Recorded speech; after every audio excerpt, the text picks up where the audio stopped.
fiada a day twatua yɛde yɛ adwuma ɛwɔ na wɔtwe yi mu well ebia wo bɛkɔ adwuma kyena me de ebia ɔkyena ha menya adwuma ba ne nyina woro ɛyɛ nyame adaroma yɛ ha tonton sansa adwuma ne me di the prince kwame menka me ni aba ma poma kyekye kuni yɛde adwuma de ɛbrɛ efisa break kopem sɛ nonkro abɔ apaa mu ɛna yɛde nkɔmɔ twetwe bebre nanam ɛnrade na si ya within 24 hours press statement mienu every ministry baako roads and highways ministry ɛde na ko so ogada mrase bedwafia speaker of parliament egira ne tumi a ɔwɔ so ɛhyɛ the road and highways minister yɛ na nyemra kwa aso na wɔnkɔ dane no wɔn twensensan no ɛba ne sɛn na obi bo afu obi na ne bu afu ɛwɔ nia na speaker ɛka no ho ɛho nkɔmɔtwetwe de bɛbrɛ mo ba ne nyina mo na kɛseɛ mu ɛyɛ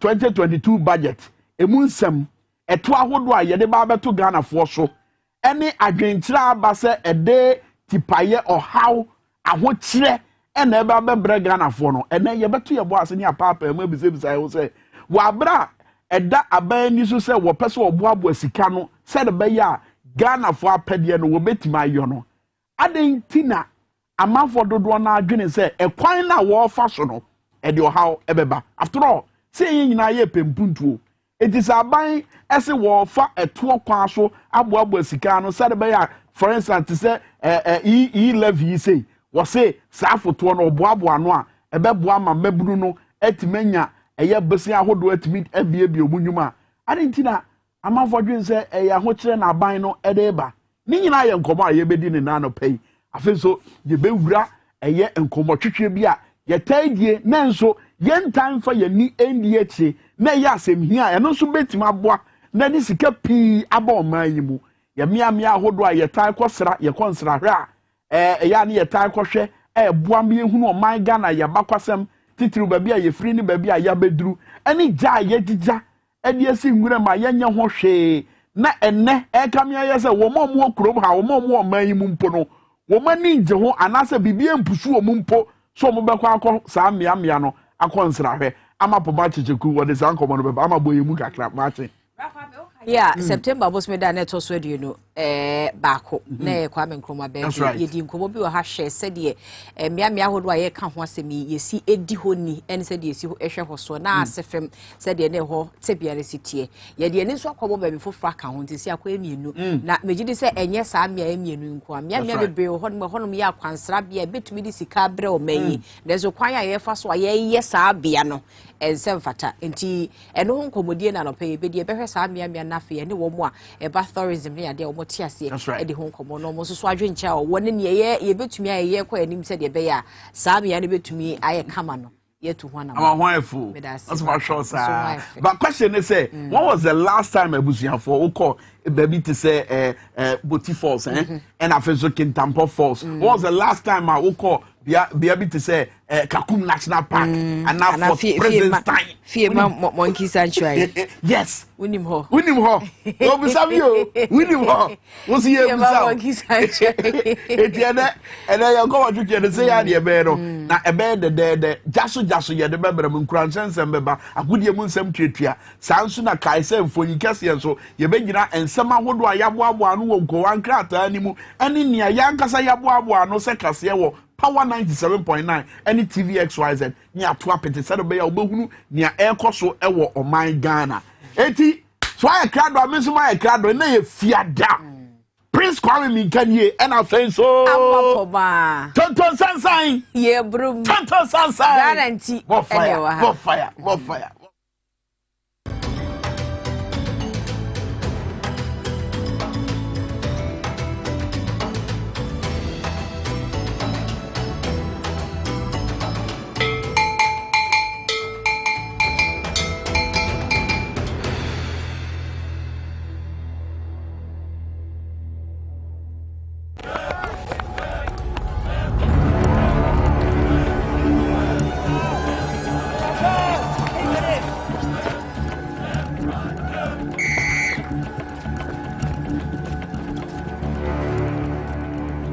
We are one man short. Should we invite him? Yeah. It be old cargo. Can I join you guys? Yeah. Always drink fresh, natural, X, mineral, water.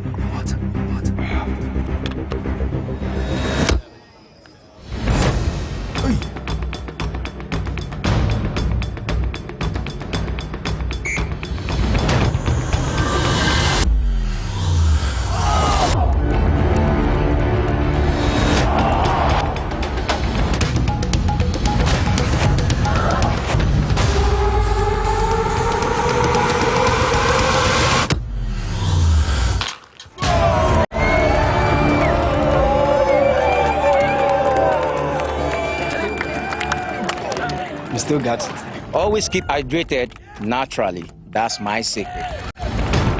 Manufactured with the primary aim of preserving nature's finest minerals necessary for a healthy mind and body. X Natural Mineral Water. Simply natural.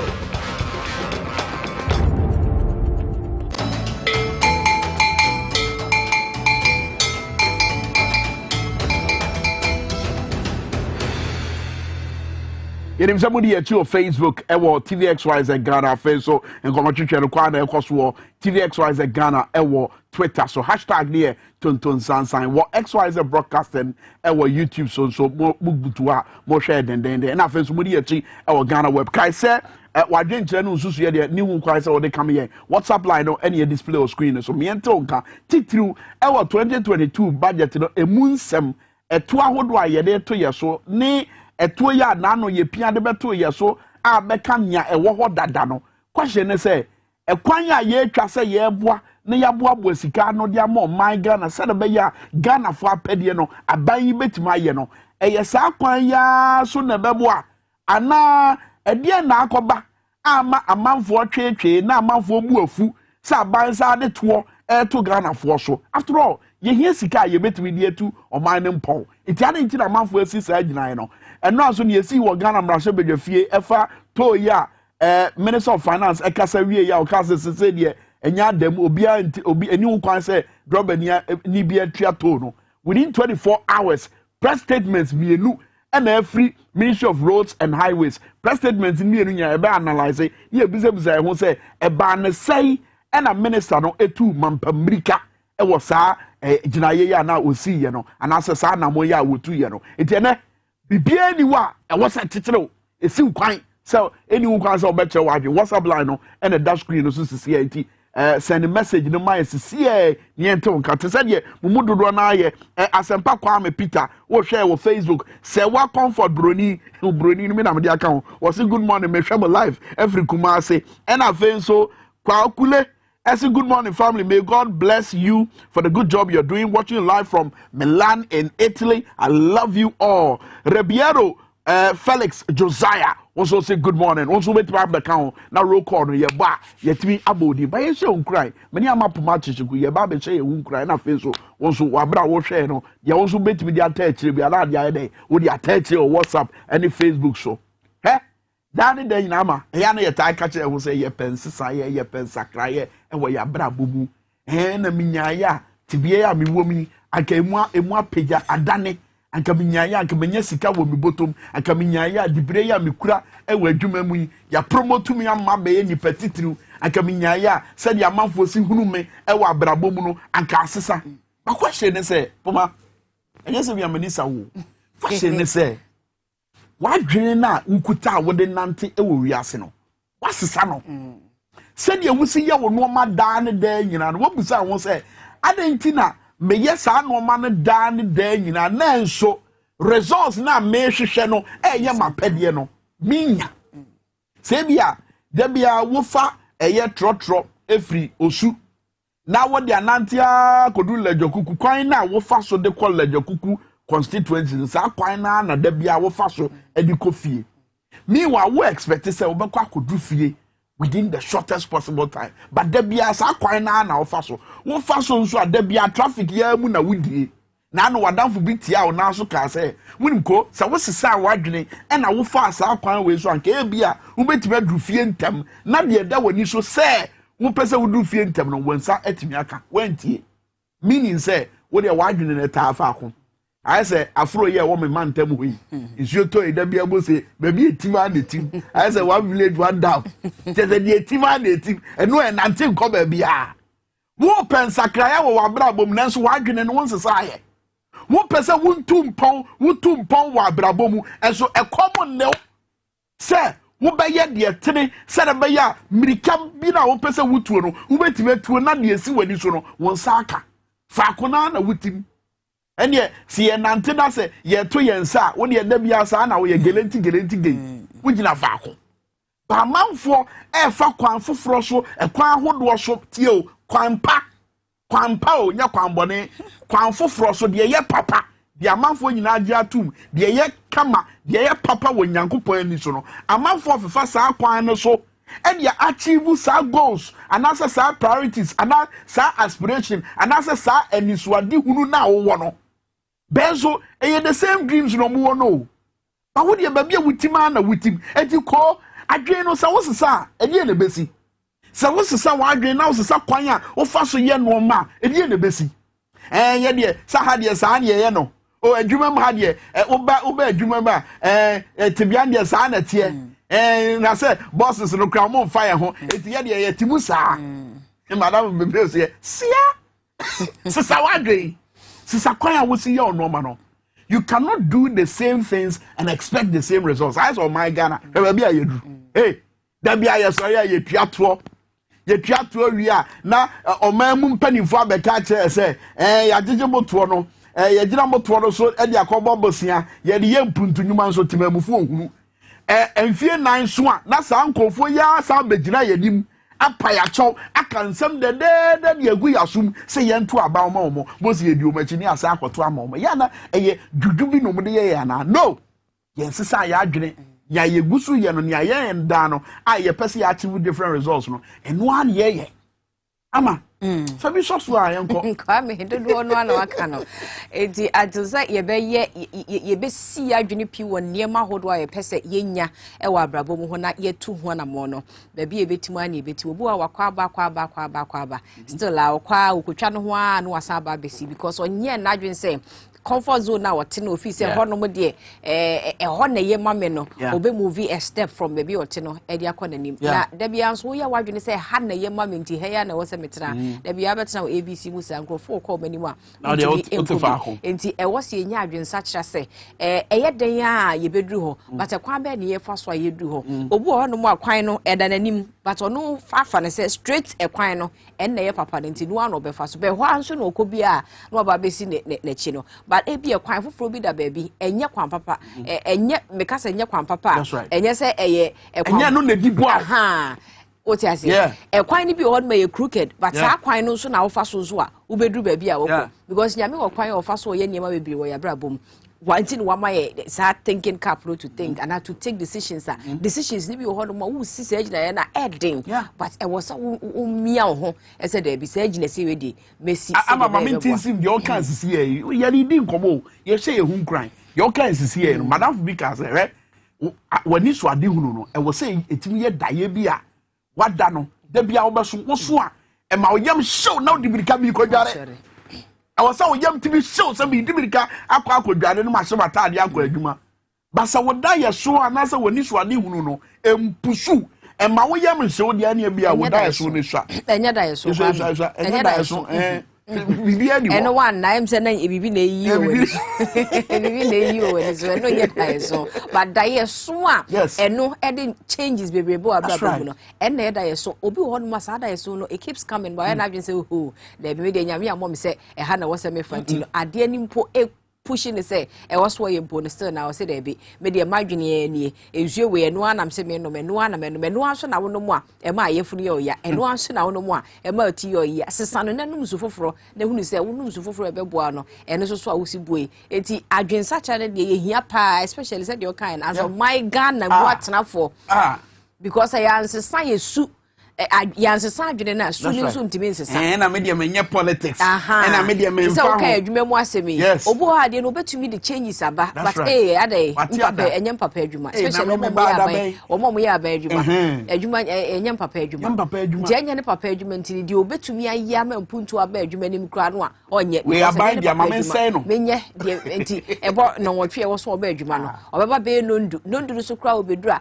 banchire no ofa ha no office we no opie ne ebe wi productivity area free no na ama because adwen no se benya adwen papa ebetumi aboa de changes aba enti ebre na so ye nyina ye nya adwen sachira ese ye boa se de ebe ya because oma ni tumpa kwa me ne enso ebetu oma na ankoyi a ye te ye timu ye tim te se ye timu ye nyina ye tim ta na ebe ye ohu enti e wo se sha se free baby na e de aba be wie baby ye ma sha bedwafo nyina hi adwen sachira titiru pa ho ebe boaye because said you almost dwene wo mrahye be no na asem bi ba dia hate we got say speaker o locus e bi ba speaker ni locus e asemu ni nyina ya such ye nya manyo sem tada ye nyi free ho na ye mo man no ho asem hia ye kane ye nwene your man ho first say ye be boa am ye timi akọ ye ni bra kwa enti na ma ene jaso no me pese ye kai ye ho no ma bi a ye mpanimfo ya ya to omuso abai e kae na ye de atoto ye tim ya ye wo mu sa abere titiriw wonia finance minister Kenoforiata e ho kae wa abra no president 2022 budget jaso e besisi e menko ba bia.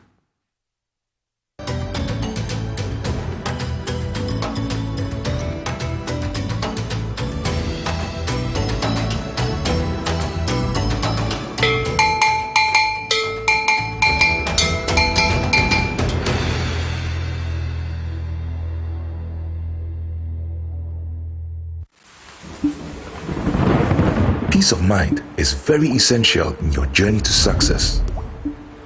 For Akwesi Papa, peace of mind means having a proper covering over his family. Literally. For Araba, aka Injection Mama, it's about having the funds to complete her advanced nursing course. And as for Corporal Odami, it's as simple as reporting on time for his shifts. Sometimes all you need is a simple push. At Needs Microfinance, we have tailor-made loan packages for salaried workers under the Controller General's Department. With the low interest rate and quick wahala-free process, you are guaranteed of a timely solution to get back that peace of mind, literally in 30 minutes.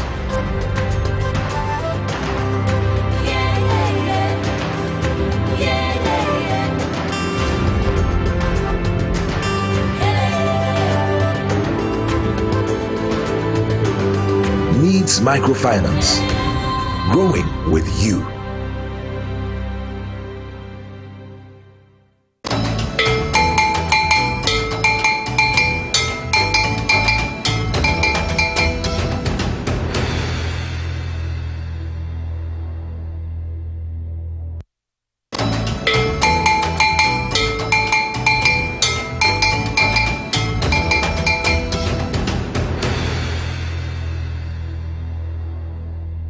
For jaso ni e wo tonton sansa adwumadie so e wo Tvxyz sanso na wo live e wo Facebook, YouTube, XYZ broadcasting di atidie ni nkomo e wo Twitter so #ni tonton sansa. I promise on my honor to be faithful and loyal to Ghana, my motherland. I pledge myself to the service of Ghana with all my strength and with all my heart. I promise to hold in high esteem our heritage won for us through the blood and toil of our fathers. And I pledge myself in all things, and I pledge myself in all things to uphold and defend the good name of Ghana. So help me God. I promise myself in all things, oh, ma sedie be botaye ne womi mu se Ghana ni ne ye madwuma se Ghana ni ene se ne ye nananom e de omummoja de to ho maaye no e wo se migina pi na meko e bo ho ban asase a ye di jame no e wo se me bo ho ban oman na ye di jame no e wo se me bo ho ban Kabi mami nkebi amemwo ya ye nananom eso mu ye papa no mu so mu anantia ba bedu sa abrei asese mani ati manyini mesuma wo mai meso ese fata se wo se megina pinti na me bon ban said about ya that we se mi som na me dania ma me ma me wo bibi a mi som esombo a me de ma me ma ne question ne say asema maken any pledge ya ebra ne yesua ye tade yensa to ye kokoso na ye ka any de ye na wo kokoam ya wo tade di agro ye national pledge no question ne say ensem na ewom no ye na kasa kira wo se kasa kira wo dia ene normal wo do esi wo ye man mu no nke wo se wabufuo te se de me kwa mmigina asem abufuo enya abufuo se kwatambo fa ko bo obi o abufuo a ede kom nam abufuo a ebe pusu ama won so de ho age amanyosemu e say ye nyina na wo se ye yo man no abufuo a ebe mo akere wa adwen e wo no ma ekoso e wo ye nyina ye man mu ni nti America sa no efiri ha sei nanu ya omo besra se yemfa tumi mo nanu ya omubu nkotodwe wo yanim e ka se Ghana fo munim ye firi tete na mo so ye nhwe no ebra ye de tumi so mo nsam so mo ba hwe oman yi so e se ye tisika so kom de ye no mo ba e kom ne ye bio no sabra na ya mampanyi na nado danko akufo ado ekura konfra o swai kire Ghana fo wieye na woka nanum asem edi kan se Ghana mampanyi no asem ba ku bia woka ye e wo bra wo sire tumi a wo sensi su bio saada no mebese ye de kaka ye ho ye de kansem bia ene nia ye famu sabre echia pepepe yanko. We will reduce taxes to recover the momentum of our economy. We will reduce taxes to recover the momentum of our economy. It when inaugurating day. Dana na ye man panyi shai sa dana no hye ni kente kama ni ntima we fra ni ntima kama ni titi nso e hye no kukuruwa kama ahofa de wo dan bi adi sa dana no sha konfra yi mu so aye e de kire Ghana fo e no se e batoa ye betete so eto ye betete so se de be ya Ghana fo ko mu said about ye betimanya hoden a ye de be kukuru ye sikasem ye de be pagya ye sikasem said about ye benya hoden a e betimi aboa ye amya pam ohia e de afiri oman yi mu ene tebia no say na sitie na anu ya finance minister call mrahye bedwafie se wo ba be kan sempa e de akire Ghana fo na anu ya wo ka se wo de nwuma eba if they were for a Juma budget so and the Numa Bano, question is say Ghana voy and some penny Numa budget Yakosi say. Now ya was I come with your fear. I was say they said yeah a month for a shroom munqua into what they are doing budget and a bano and quaban a bedje and a chatua.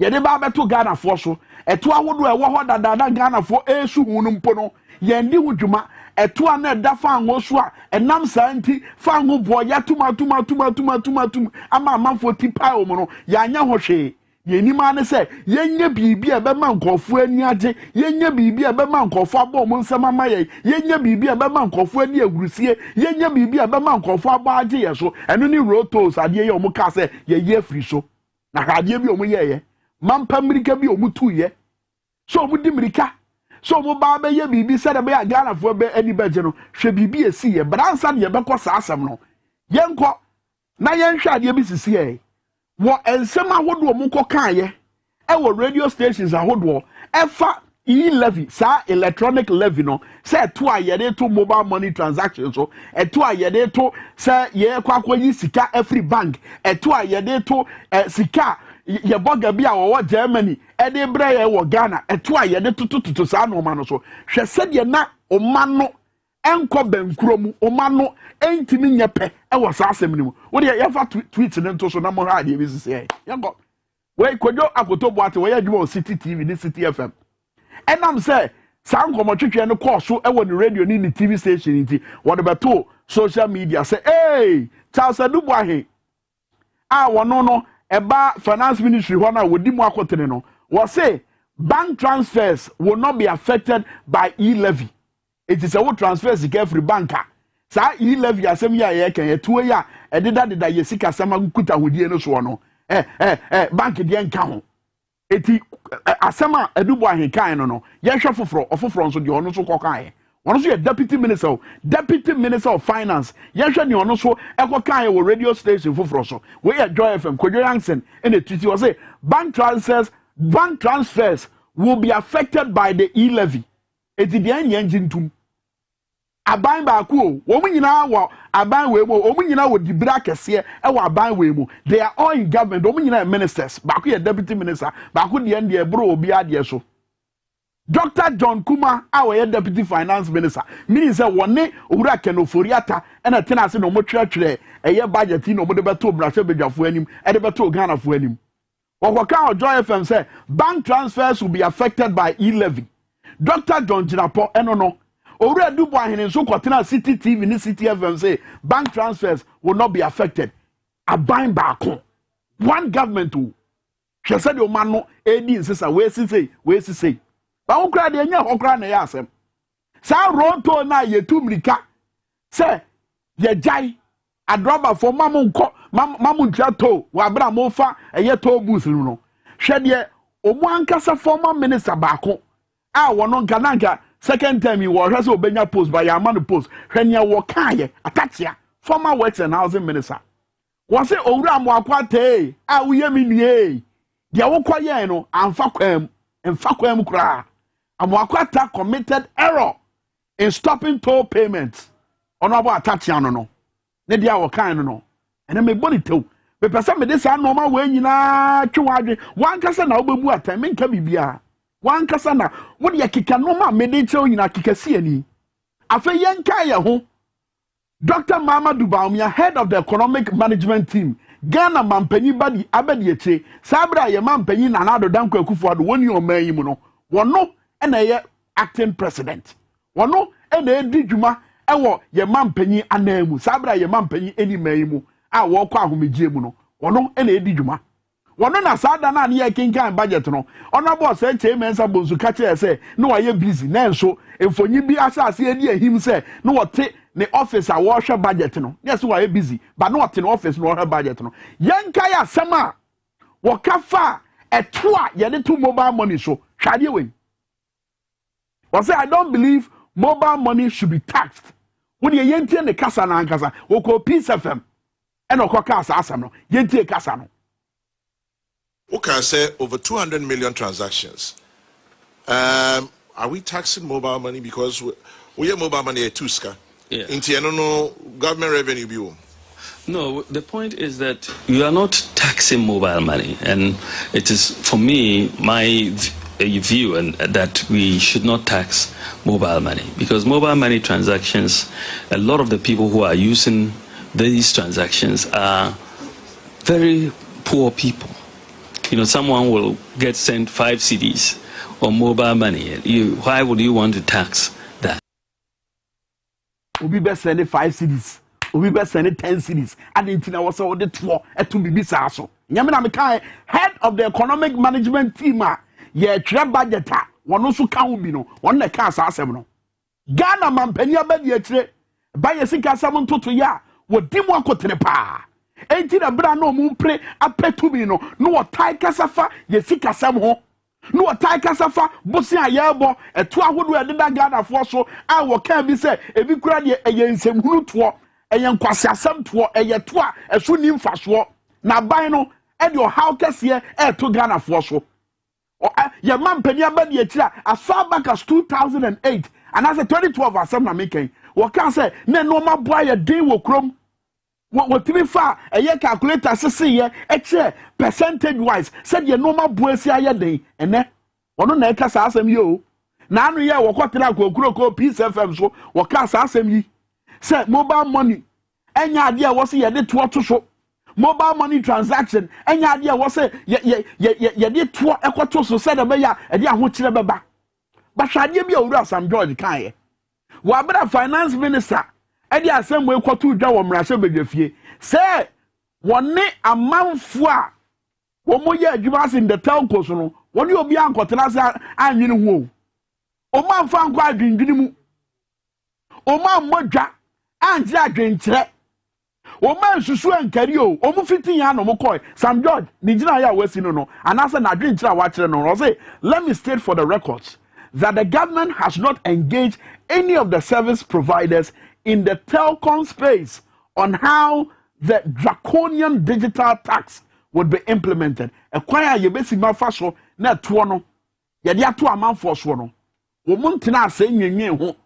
Omuntina ase any telecom operators no enwene kwanya ombefa so e de sa ato na toto Ghana for so. Omunye sa ade no. Beso ya beka. So question as Sam George Ebusa say, how do you announce a tax when those to implement it and be affected by it are left in the dark? Woma obefo omo so na sa ato no wagege no. Woni omo ni nkomo bia. Womo so a eto no be affect omo no so. Won siesie omo adwene emo omo kokko se bibi sa betima ba. Eteye dan e na akogina mra se bedwafie. Ebo de wuro se etuo bi say ye de ba beto Ghana for so. That's the question as Sam George Ebusa. Minim said ye wusi dwen e fa de Sam George akan ho. Ba me pese wo hwa ade bi on the mobile money tax. Look at Assembly Communications Minister Mame Eslewusu. Ekaye e wo GH1 no ne latam papa nko e na na edi nkomo. The bra woni ni di nkomo no ano mo kasafa wo ayi amanfo sika dodo a omo di nkutahudi anase omo de sene amanfo anase omo di nsesa e wo mobile money so no obo asem bi so na sa asem no di abufuo pa ne nam hwade we sisi. If you have more than 100 CDs to send a day, then you're not poor. Really? Yes. So if you really are poor and you are in a position to send 100 CDs a day, then we need to reclassify our definition of who the real beneficiaries of this are. Now some kind of simple. So we obi na ukura 100 cities and I say utimi send more than 100 cities a wunye hiani. Se obi mpo na domo and on the 100 cities brewa. Now after 100 cities no wunye share wunye hiani. So long as say wetimi nya 100 cities and now more than 100 cities e wa phone so a wudi digwa and I say wudi ye bibi no wunye hiani. Mami Esla Owusu and the ministry omoji tuo bi a ye friend communication service tax and e kasa asem no. Mame Eslo Owusu a bra no mu opposition. Wo ka say ne eka bosiabo anase tuogije ene ye de chichire oman na anka ne ba wani vie du nwotwempo ebetima chichire kroye. Wono e na wo he ni videos si e. Ene men kasa pi me pese wa wo ba na wo be kire wa adwen. Wo na ye Ghana ni na wo ba betua to no. Te se me wona ye Ghana ni no te same a wo ba betua to no ensem a omo aban mu eka efa sa to ya ye de ba betoto yasui e na me de a kire no ensem a ye mra se badwafuo bi enso woka efa eto ya ye de ba betoto yasui e wo 2022 budget ye ka ho asem yi e na me de a kire no ba ma me san ko back nyen san kai ye ho enfa enoma bi a Vice President Dr. Mamadou Bawumia eka ye efa etuo hwade we that anything that is taxable that can feasibly be taxed, they are trying to impose taxes on it, increasing withholding taxes on withholding and so on. All of these are hurting. They are hurting the economy. These taxes are hurting, and therefore you are not going to get the growth. And when you don't get the growth, you will not get the revenue. And when you don't get the revenue, you go back to increasing taxes to get the revenue, and then you are in a cyclical downward spiral. And so they have it wrong, and we will change that particular policy. We will use the tax incentives to grow this economy. One to the year, says Subu. Baumia de Bombio.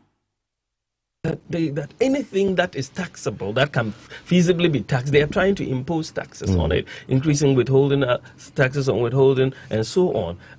All of these are hurting. They are hurting the economy. Adie bia obetimi de to ato so aban na wo ho we no na easy aban na wo ho no wo de to ato so saadie ye omoye e pra yesikasem e hete ye economy e ma yesikasem no ntimi nyina ho na ye de ye ba sa no ma we ye besesa no eno ne ehunu ya na eno ne say yetimi kwotira P7 ka say mobile money pa de eni se ye de to so ye kata ye di dane ye ho di ni di ya pe na finance minister abamra so bedwafie enuanom esa ho kira ba ye de akodi ewo coronavirus nti e de ho kira nanam esa ye wo se ye nyina ye cha ade so no eno ma kase pa na so Ghana eti sabre ye enuanom ye me wo ka cha mo ne say ye de tuo bi ba a ye fra no levy se won kwa akoyi sika free bank anase wonua bi a wo amanone wo de sika braw anase wo de sika mane obi e wo mobile money so a ho no ne begigi sa ato no afri wo nsam eno ene ye ba begina so ne aboabo sika pudu ano na ye gina so de ama mabunu no matimi de bia omunyuma question ne say ebra mo ye NEIP ye hwani bade job fair presidential page ne ho nkro no ba Ghana from mabunu sai na mutimi mo omunyuma so how can we trust you say to we mo gigi na mo boabo sika no a ampampa mo ba mabunu no besia bi no matimi de bia enyuma eno ne ba bia ye wo eno ne adwendwen a ato Ghana fo eno nti da Ghana fo ntimi nya gidie wo mumu o eno nti da Ghana enye se Ghana fo empetuo tua o enye se Ghana fo nim etuo etua ho mfaso o kwase ne se nia ye de ma mo no mo de ye dan nia mo gina so foto ahodo a mo de toto ho a mo gina so de kobobo bosia nia mo de asisi awowa eba ne se ne Ghana ye de GDP eba kroma ne sika nyina emu wo hanchechemu adwonwotwe eye ka eba ne sei ene mu adwonwotwe wo hanchechemu adwonwotwe eye ka. That's the question. Eti ye de nyamo ye sabre toto no ma mo kan ye ebra na mo sire tumi na question ne se edie na asesa eye dan na ma no dane ye eye dan na eno ma mo se bo se mo ba ba ye no antumi anye edie na asesa yankwa yanim na sa to sami ya yese ese de na ye yito le fro obi antwa to asese o madane o ma no a o mo se wantwi bi na course adroba fo bi nanka o ebra finance minister ya announcement no o mu de abufuo bi nanka mo kwa akodi boni bi enam sa ntina roads and highways minister ebe announce so say ese de enya ntese de ye yito na fro eno ntina o mo yes announcement no enye se no mu bu obi anim tia ba we ahaye ye friends temamoto we eti enra say na ate bia ne sitie edam obi e koyoyo edam obi e koyoyo kakane no obehu na ma igina kwa ho no moton no ma maami ya na anu ye kotu no free bia no owo no maami ya no obo de sese wo baabi a ye se aba asase so no ote eti ye tu no a wo se de bo plantain chips ya maami esi ton eton yi anasa maami esi chi maami kwachichiri bi nsoa na menton e wo temamoto we no enam se sanhye ba ye nti enra o manti ba anya adwuma enam se aban edimirika implement saade we enra Ghana hwiri sika bi sika Ghana fo hwiri na manfo bisa se roads and highways minister enra wo call so financial loss to the state say sika no beba be mu akonta say sika no wo de bebra Ghana fo ana ba manfo mo hwiri omunyuma as a result of sa directive we aba no yentie ni omo worka wo de wa hwe we Ghana ni hwe yankasa ya fefo ye maamenom ye nuanom ye yerenom omo nsem omo worka na enye tie if I say yes, he young coffee. Because a Juma way and a mayana, my name ma, and San Coyen, na me di Balano so air coast school.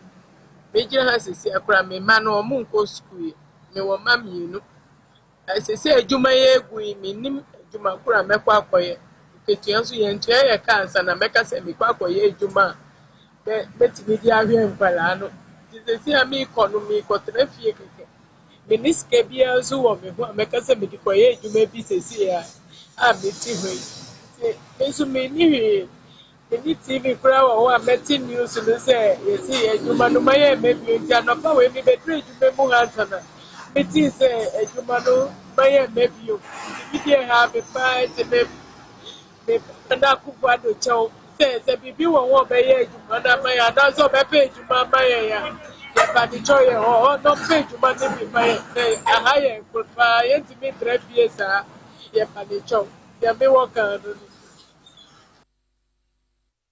we ya juwa to busi bio oh mampa America na mutu ye no in the name of yet say when you be bekoso. Media house bay, radio station bay, TV station bay, and a report will say now when you be bekoso. And now the roads and highways minister will PRO and the abatu abonte say munya intelligence and can when you be bekoso 18 na more implemented sadie no. Wa bra mrase bedwafie wo monje budget ni ntumu wa bra obumobo ho enti na kwaya asem e mrase bedwafie no efo yi kase mebo akere mo no mahu yesi wo mrase bedwafie basa bre de ya biem obi amfre ye budget ya ye de abai emu nsem emu roto emu e-levy emu you start yesi ye gina so de amam mabunu no nyuma no Ghana for mo makere mo adwen. Hello morning. Good morning, Pam. Ofa, udi baby out free. Pam, I can go to the free brown half. Yentie wa. Pam, go for the matter. What you want in papa.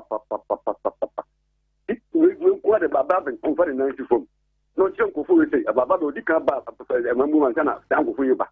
But the other one, but just when you buy the you want to go one of the mobile to Google man for you. Why is my me old see? The little woman. Nipa also need media that you know you did that in the school the better than the Marco school when you cancel. The matter in fact Papa will need to want me to follow that now also what 275 I can tell what you to get about man dividends on cost on funny I don't know Papa more things we are more but man we are bread mate can't say it just about them come there. Yebusa. Hello, morning. Also, bra. I'm in Tonka. Hello, good morning. Good morning, Kwame. Mr. Udina, baby, I'm free. Kwame, friend, me free Alaju. What I am qua? Next thing I Mishra, no, I'm saying Mishra, my former chief of staff, Zebra. Kwame. One will say, MPP Amemunu, will be anywhere, all Guinea Ghana for who. Now, who vice president, you say, Sema Wuke. Kwame me abisa Ghana for the same bisa say budget na ye trono na vice president ni input account bi ana. Good question. Because ma Ghana for who say onyafo and ye use bomo yi nje hu nya say ye to obetu ye so. E ma vice president say ye kwan na fe to boot ti so ni ye nji sika na fe ye akwan no. Ti na de na koda ni ti what the true budget no. Kwame asema Ghana for bisa so anodon pay e ka kire ye say of course the budget na ma for bu afunti you bet me aye ni so be bie to boot na to mu ye be ka tro mu say o bie to mu o ma bie to bi tabi ani mu mai mo motafe ye ntwa na ne ye ntwa no china ye ni na ada minorities me da say abolo me da say ye nko foforo so. Hello morning. Good morning, bro Kwame. Mr. Odina baby I'm free. Bro Kwame uni abema ajana one Kwame. Ajana one ye nko e. Yo bro Kwame ye be da wase na ni enye me wawa. The road minister no are arrogant a hand time. They shouldn't think that be road you know acquire the private entity who sorry keke and because oh media am I implementing today are taking effect yesterday. Who are you to do that? We have parliament. So now no, they don't have regard, they don't respect parliament anymore. They should tell us if they don't respect them, we should abolish, we should dissolve parliament. They have to say now we are in autocracy. Yes. Because how can you do that to Ghana? How can you cause financial loss to the state and make sure that if we have 1 million car, that day we lost 1 billion. That's right. So why is he going to take that money? That MPP government should be careful. But I say, I'm going for so tell and to be a good year. Hello morning. Morning, mini akwame. Bodi, and I be a free na if you that the Germany ko. Mini akwame Alan you say Shibuako question of. Now what to say? I don't pay. Oh, hoye pa nyame dia kana from de hoye ya etama kwaku shabu mba bi obi amatia no NDC ko se chairman. Chairman na mini akwame uni bibi. Tax de bebe nyina nkofi chimpo na steady tank ye de ye torrent mpo ma se hyo so for ye sakadia akanya ya. Ba wo miaka chebe no mi 20 of August e wo 2020 mu a say mobile money taxes no mpo de on pa bi. Yeah. Ba wo miaka ya sa ko ba ye na ototo mi no bottom ayi taxes e fi bottom. Dey say make ka ne sika ba ko prayer wo de wo so yi so tight. Me say di mobile money ma me jire e wo krafia. E teme. O sa ko yi a ya sa telo.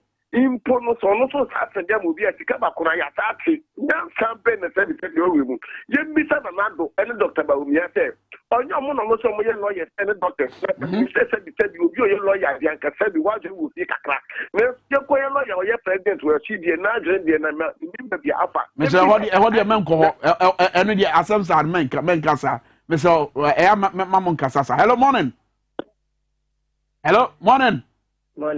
me say odi na baby of free but you me free Pitchman me from say me the Clifford budget ye nyina ye dia e dia na tire fa Ghana ho ye tie mpacho budget na dia me hunu say enye ye nyina ye dia a group of people there I didn't know kasa nana do answer na obeba mainum obeye president or say yet is careful come there oba be chicheska or discover to your bottom ni ammo di no ho yaw na say a graduate suffer from primary to university level or we school fees will be very well no na wa ba ba gina ho aka kire no say onko pay ono adjuma abura people are omo aye adjuma for about 15 to 50 years omo hunu so bo once me aka to omo ko pay adjuma me we say near ministers no ye no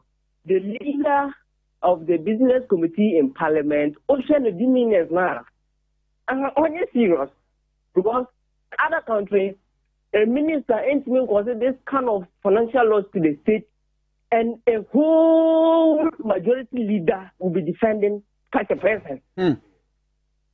Anyway, I am a share on money and I'm saying, any mreswa. And I will say, see ya. How will Ghanaian take it? And then the question, though, but I say, Mamma go for so.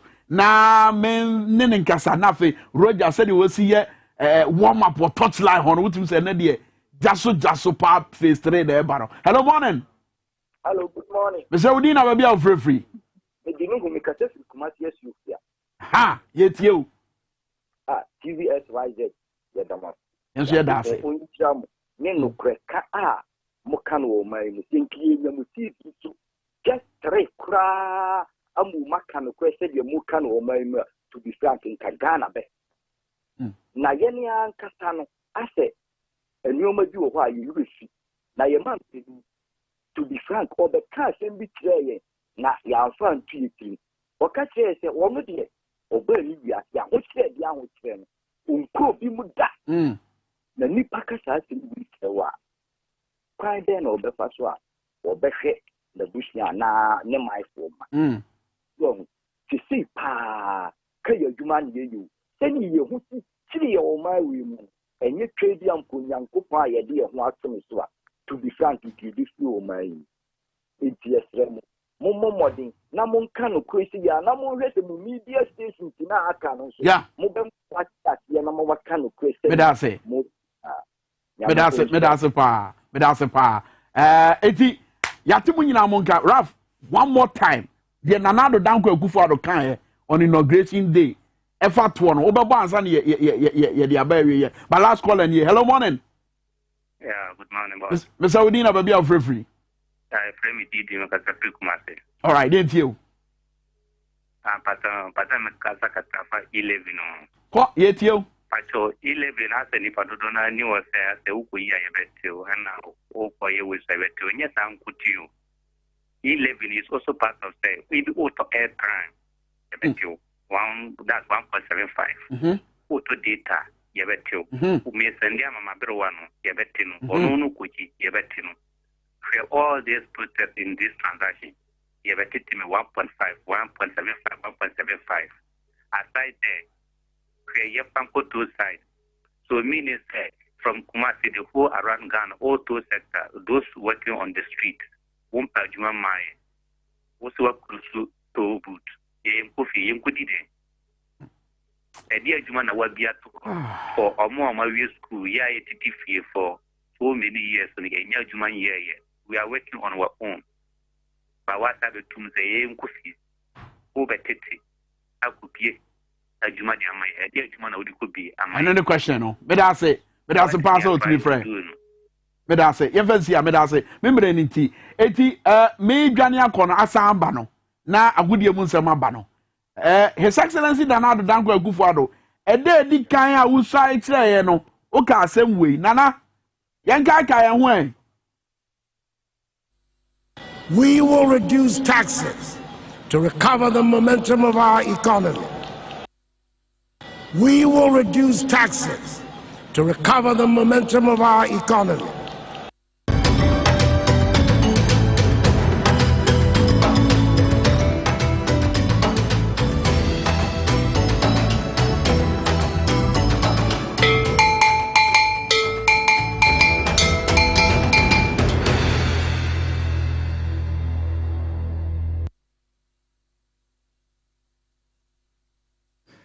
And now, person, so say, I would say, the pro award to Sansan. So, when we say Friday, as I can say, this Gina Kono, Ghana for your bumpers and could debate me a banner fee. Games out there, Basso, Ghana Premier League and a match or Horchana. It was a Sunday, but was so your call Amanonin so and some of the torso, Massauda Basso weekend in Yano, yet a home some air banner fee, Ghana Football Association. And so I responded to South Africa for allegations. Saudi Amodia Benjano, F4 so. Edi sema hodo de abetu jani nyina de honsem ba medin edi roja imano wetimi afremi the sports monarch na prepare British man afi ebo tailor am nyina producers am teacher hello kokum nyina ka ho ananope yedi ensem no ebro yes I say from Ghana Football Association at catch we dem say nche and the Blasters of Ghana and South Africa ebo World Cup qualified game ebo Cape Coast in the boss how much ni we no edi nsempi edi bakwem referee eye Margaret Ndiaye from Senegal our baby jire akensire be diwe no we no South Africa for no the allegations be about bonti chirem say referee nakasa no abon ni chirem podeda say obesi se madu baby kra no na coach go blue say game no before game no be start 15 minutes and now call ne assistant coach no ko ka chirem say referee no hwese na game ni say call there referee dia no be die tia and rechi goalkeeper say referee catch ne say game no memo yellow card and para pass and man nyina be mo mugiri say match nakasa no na e face match am de san ntem nyina akoma FIFA for FIFA and so adding krata bre FNRA officially Ghana Football Association almost responded to claims South Africa for no Eddie Abana. And you know, every phone children say, can say, South Africa for the canon, no crab who claim Nebum, South Africa for no, a camera say, a bad loser, sans say, Gimuna course no, Nansemo, Yeniomo, Ebo Afcon qualify, Yashom 2-0, our Cape Coast, Oman Kahri, now we Yashemwa, Adena Mo Kasakasa, knife for no, almost a Mokenya, and Sembia Modebetu, Yaselmu from 9 hours, Erico Cape Coast, and almost there be Sansa. No crab Ukraine as an FIFA Mrakra in Sebia will be 2 coins. Una Mukrana, Untmin travel, Ebia more than 6 hours, Senafi, bear 200 kilometers no, Sansa Menino, no crab Ukraine, Nemum, Omo as a nation idea, Omudia, Omu Transa said deadline FIFA the moment some from a new day, and I say, I know you know, and family to Jano, China, almost a better some Edia Coma FIFA Nemum, Ega, Omuchimedia, Omudium full course, and he say, almost say, play off a domino, and una Ghana for no, air full course. I know you sama Ghana Football Association 24 and so Eddie Ababontia somebody ama South Africa for so if you so China almost so Eddie more response ever kakoma fifana fi near course and some we so na Blaster former player Yimano Ajimabedu or Chirim say one Blasters no mobium sans or in Kratsaba and what Chirim so near course no our safe for no a year my dream the face and some way course namum yem full course our play offer ye bababo oni ye din komo yentin sama or the mind.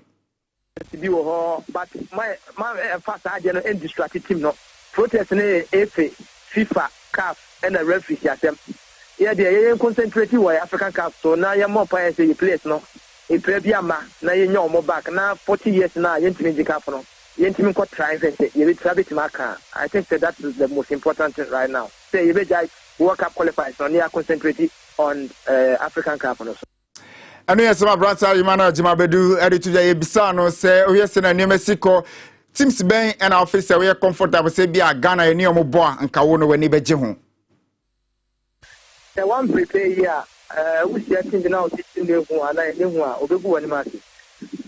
So o country ya me prepared pa dia nka bia Tunisia ni Morocco na metime a prefer kakra.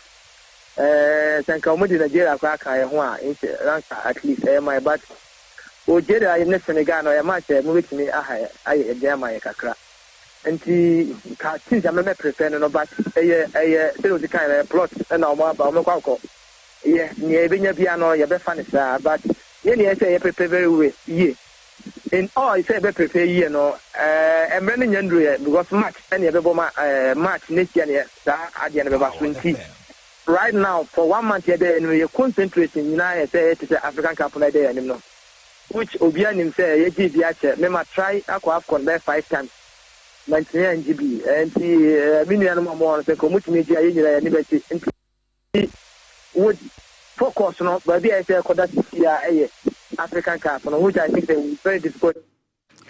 And yes, my brand safe and Yamana Ajima Bedu, editor Yemfi Blaster Sense, someone so na Yanko Azakes ladies are service and honorable Ejana Konaway, a maiden edition of African Women's Champions League Ekoso, Jumere Ekoso, Egypt Nane, Azakes ladies, Omone Mamelodi Sandals, Emano, Eddie Epimos away a final game to Jadi India, and Asemikito across how much can say Barcelona local time, our Honomo, a 5 p.m. Ghana terminal, Henry Bay, 2 more, and I said to me, Uncle Sempenifo, Upper Ethiopia referee for Lydia Tvxyz, a baby from Ethiopia, where 41 years, on any referee Penifo, upon a say game on Ojinamonafi, 1-2 Iromomo, Eba assistant, no, a Mamia for the Quincy Claudia Victoria wano ebe assistant la wana fi assistant tuno sono eye me minsa agata almost ebe bwana serebe ya game eno ekoso serebe bianso ebe timi akosa Ghana fo nyina e bompa ese Azakes ladies ene enkunudi ebe timi so akonso edi amamonte no eye nsema no so efio no mo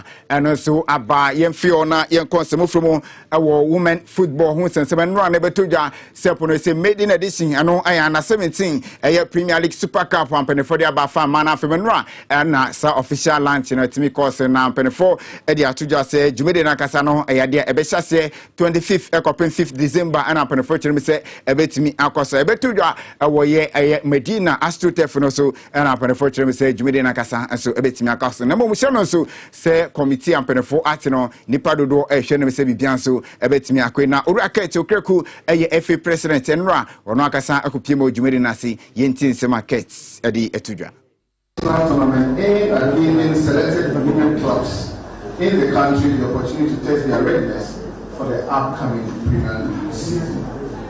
The selected teams shall consist of 8 clubs, and these clubs will be 4 from the northern zone and 4 from the southern zone. Indeed, we have secondly Azakes ladies,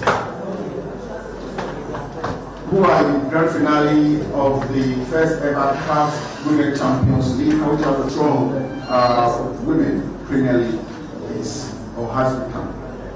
Okay, if a club from Ghana can dominate the West African zone, which is made up of countries like the Ivory Coast, the Nigeria, Niger, Burkina Faso, and become champions and go all the way onto the African continent. I know yes, some racket so Kreku, a Ghana Football Association President, and some our Kanwechi, Rako Jofiano, a Gaka, Chairman, and also a Kasai, our inviting us. As I said, the complete audience, this was I have certainly the issues of my chairman, Madam, who is unable to here with us this afternoon, due to some other people important. I want to start by thanking the President of the Ghana Football Association for his personal interest that he has shown to the development of Ghana football. It is said. Okay, no, I some course no motion say committee and perifati no chairperson and a chairperson akasa Mami Babraisi honorable and a perifo upon say committee no na no enhwe na fenema entimi encourse kama na perifo chemu 2 zones no mchirimo ye wo northern zone afi ye wo southern zone no wo mo group A group A team say wo ho a ye wo Azakes ladies ye wo ladies strikers na afi ye wo soccer intellectuals so mo nyina se ho no mo amohwe se bibia betimi akwanwachi no ye wo belly ladies o mo nyina no e wo group A wo group Bia, ho and a team so our northern region, Ampim Dakwa ladies, and which your prison ladies, Kumasi Sports Academy, and Afi Ashtown ladies, Winina, and say Timsa, Omunas, every more FSB Bianso, Ebetimiso, Aquaso, no motion so, Sage Medina Casa, Eberbas or Medina, Astro Tefunosunafi, and Richinsono, and I'm Penfortum say Magjan Town Pakaho, and soon Penfortum say Hons, Medina Binsu, Ebetimiso, Aquasun, Tiano, ANF, Honomo, Epa, young call box, and I hear some Cassandra, Uremu, our Ghana boxing or Authority in Penifakache and Ramos said, Jamaica say,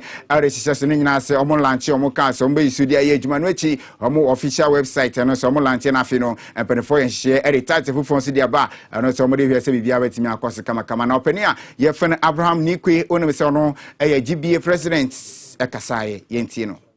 The car to help rebrand and reposition our corporate identity. We shall all witness the unveiling of our GBA branded small car today with the hope to purchase a big one in the future by the grace of Almighty God. Can you say amen? Effective communication management is the hallmark of the current GBA administration. As part of effort reshape our communication and relationship, we have revamped our website, and very soon we shall witness its official launch. And yes, some Penefan Abraham Nikwe to Jana, Kosubisano say Abraham Nikwe, will take you Vanche. Now here with Jumedia Wedina, overcast changes be about a yes room Kwana no so when you create or buy no near P assassin or GB. After I was sworn in as the GBA president 4 months ago begins to manifest itself today.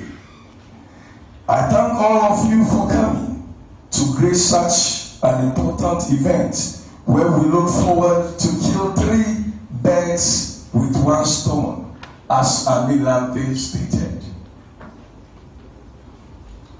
Ladies and gentlemen, the single stone in this contest is the event. The 3 bets are the launch of 10 newly acquired national title belts, GBA new car, GBA official website.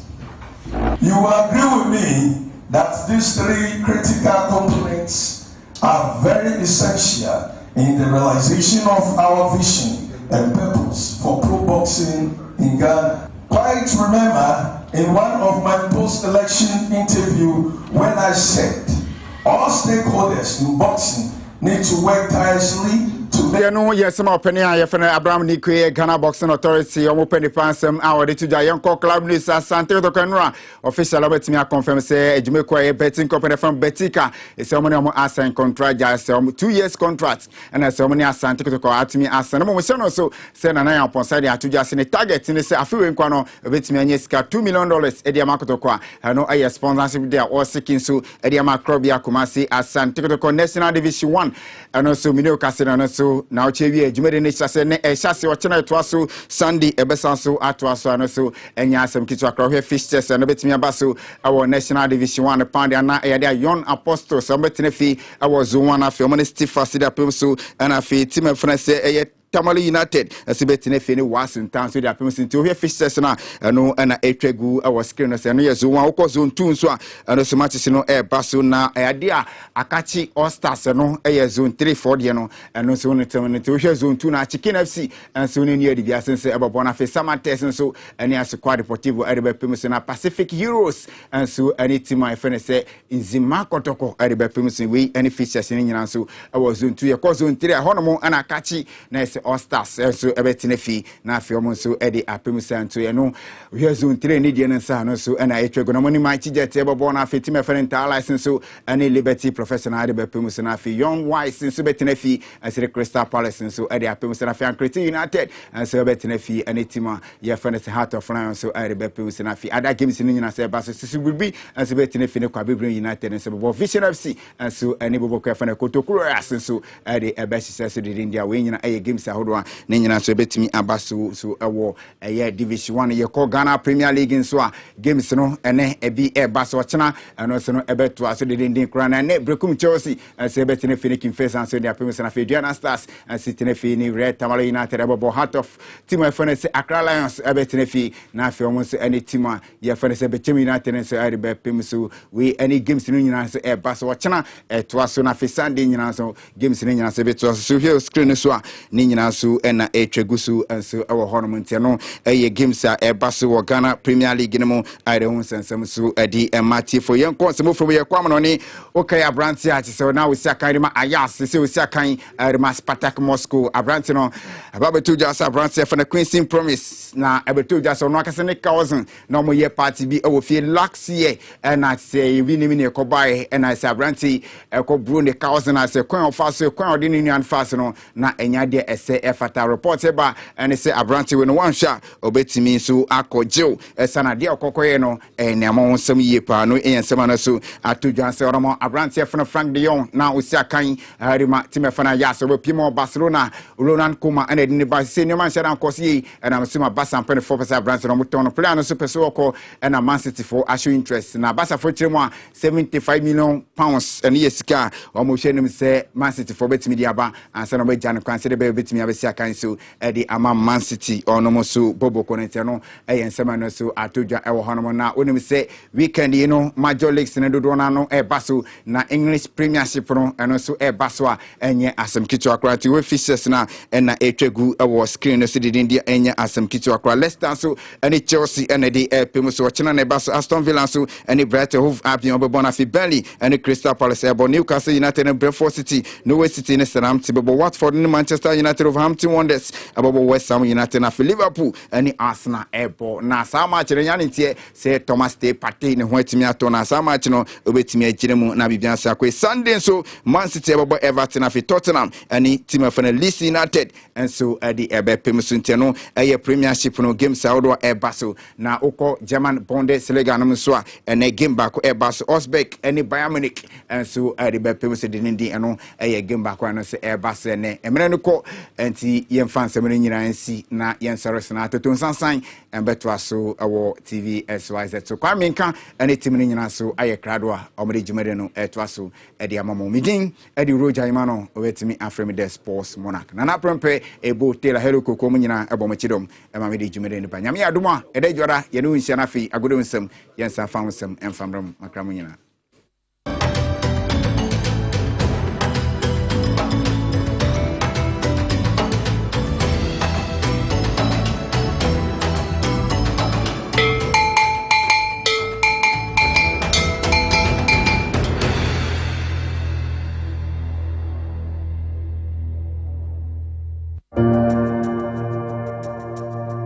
Welcome to the Royal Dazzle Event Center.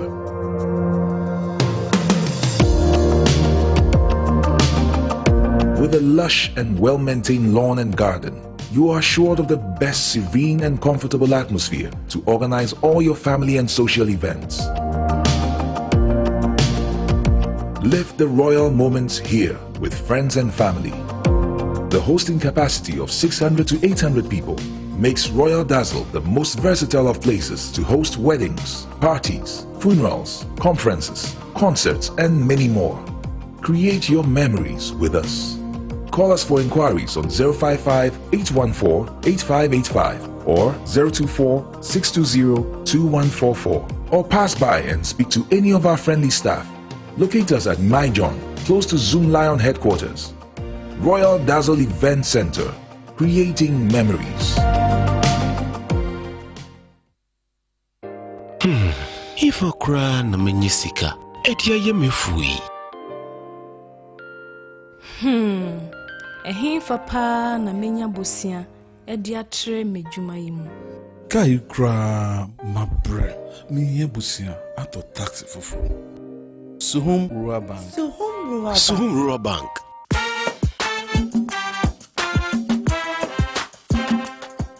Yema mwakwa baba Suhum Rural Bank. Ye won hyehyɛ ahodoɔ bi te sɛ dwadifo abosia, akuokuo bosia, susu account, ɛne daso wɔ hɔ savings account, me bada chain savings account, ɛne de akeka ho. Suhum Rural Bank was 034229186. Na won so wetumi aka sɛ Suhum Rural Bank ama ene mayeka una. Suhum Rural Bank enti me pa minie. Suhum Rural Bank, growing our heritage.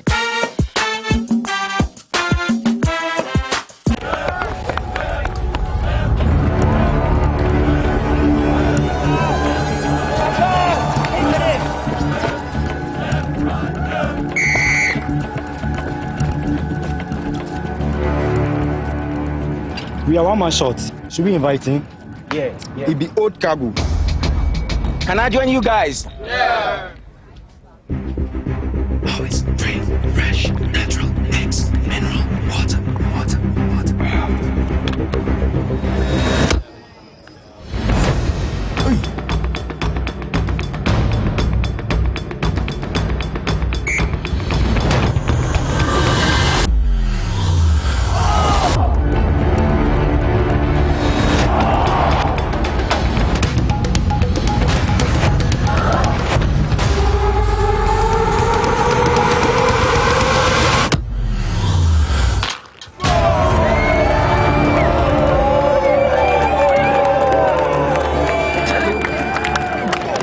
Still got it. Always.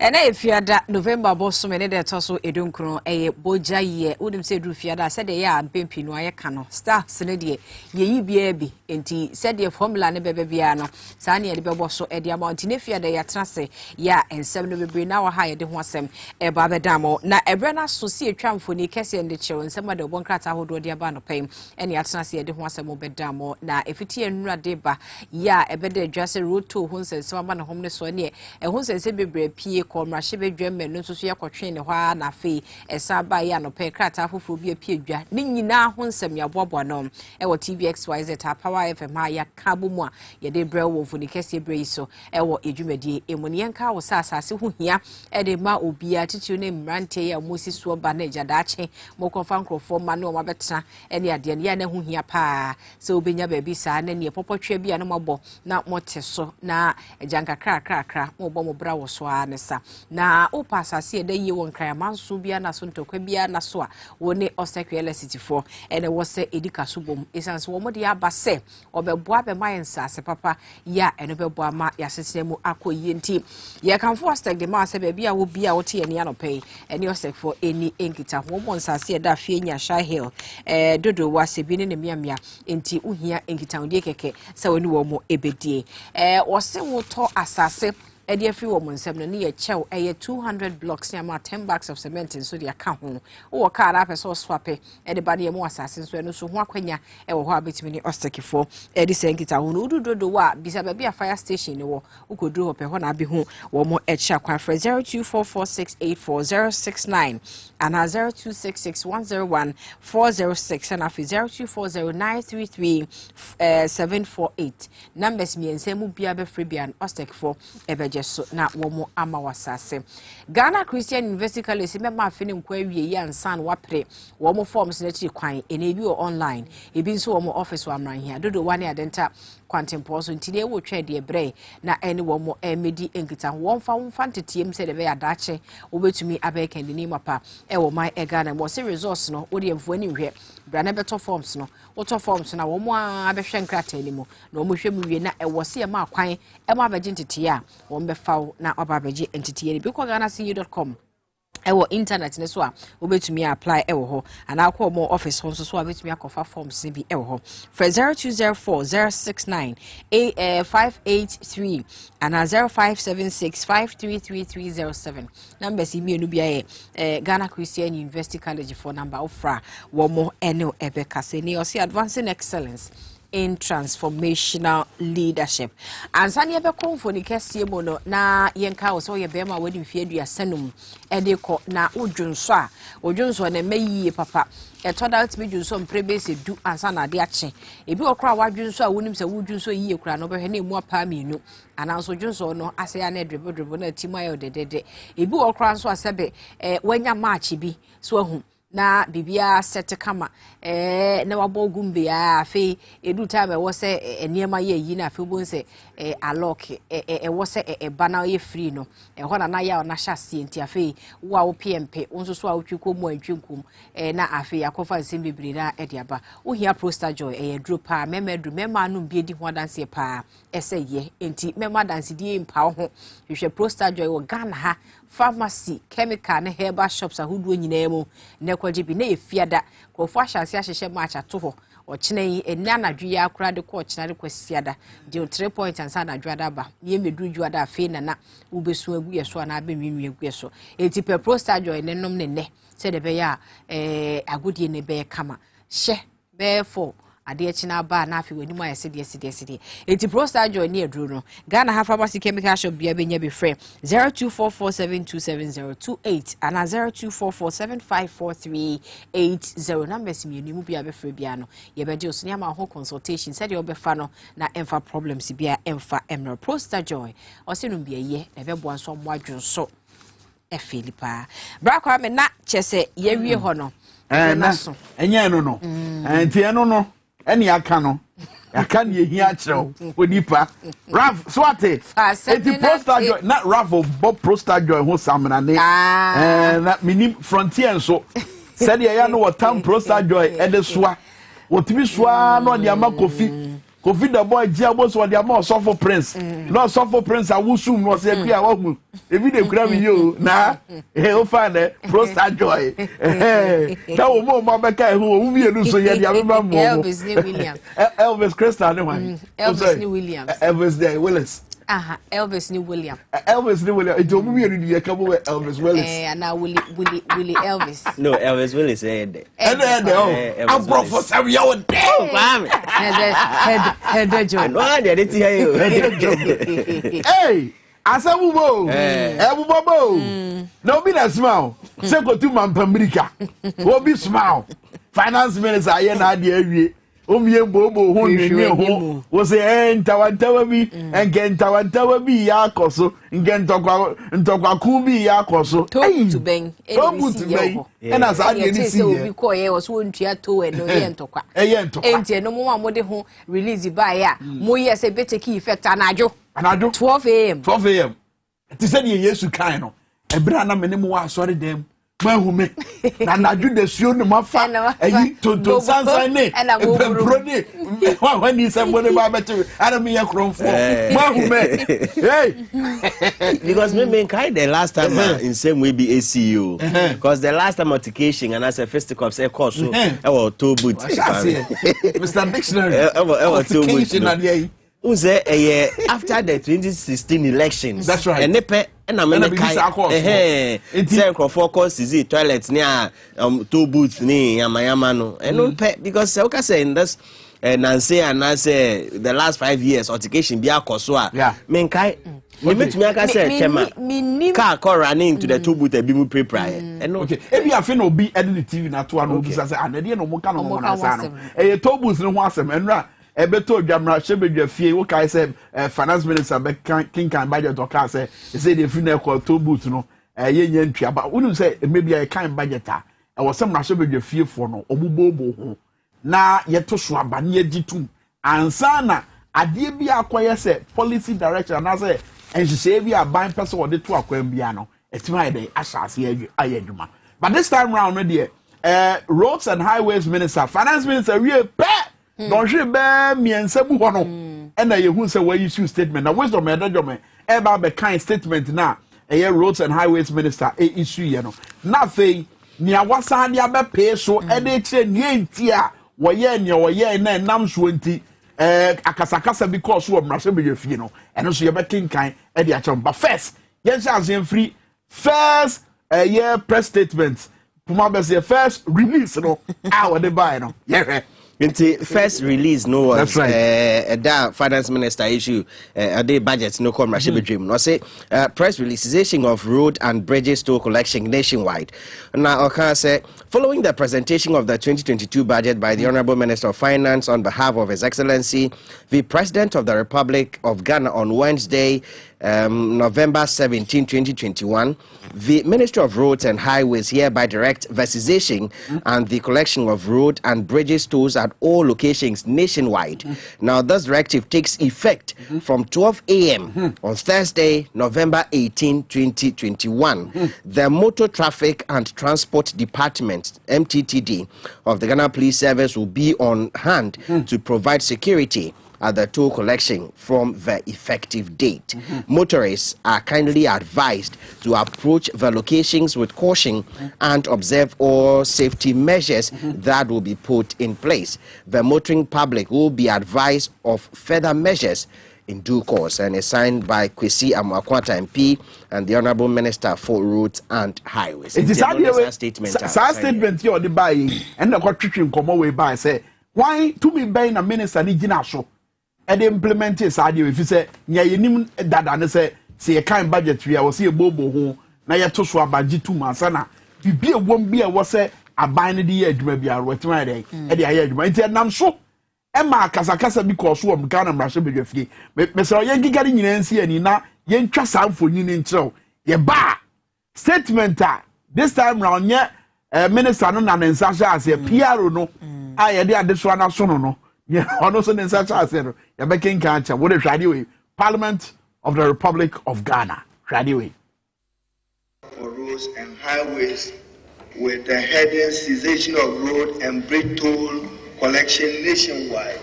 And Mr. Speaker, I quote that following the presentation of the 2022 budget by the Honorable Minister for Finance on behalf of His Excellency, the President of the Republic on Wednesday, November 17, 2021, the Minister of Roads and Highways hereby directs the cessation of the collection of road and bridge tolls at all locations nationwide. This directive takes effect from 12 a.m. on Thursday, November 18, 2021. And Mr. Speaker, I'm saying that fees and charges miscellaneous provisions Act 2018, Act 983. We also have the Road Toll Act 1973, NRCD 153, as was amended Road Toll Amendment Act 1999, Act 570. And Mr. Speaker, I am submitting strongly that this House must take a serious view of the conduct and directive of the Minister for Roads, as is an attempt to usurp the powers and mandate of this august House. And Mr. Speaker, to suggest as if this country is not governed by law, it cannot. Whilst he has every right to be in a hurry, to listen to the President's directives to be in a hurry, he cannot be in a hurry to usurp the mandate of this House.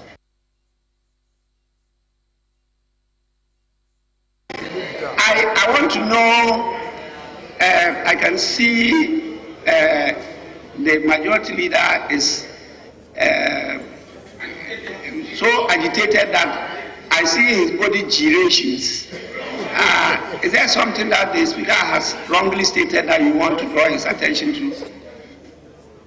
This is democracy. I'll give you the right of speech. Yes. The Speaker, with the greatest respect, cannot issue directive on his own to the Minister. You cannot.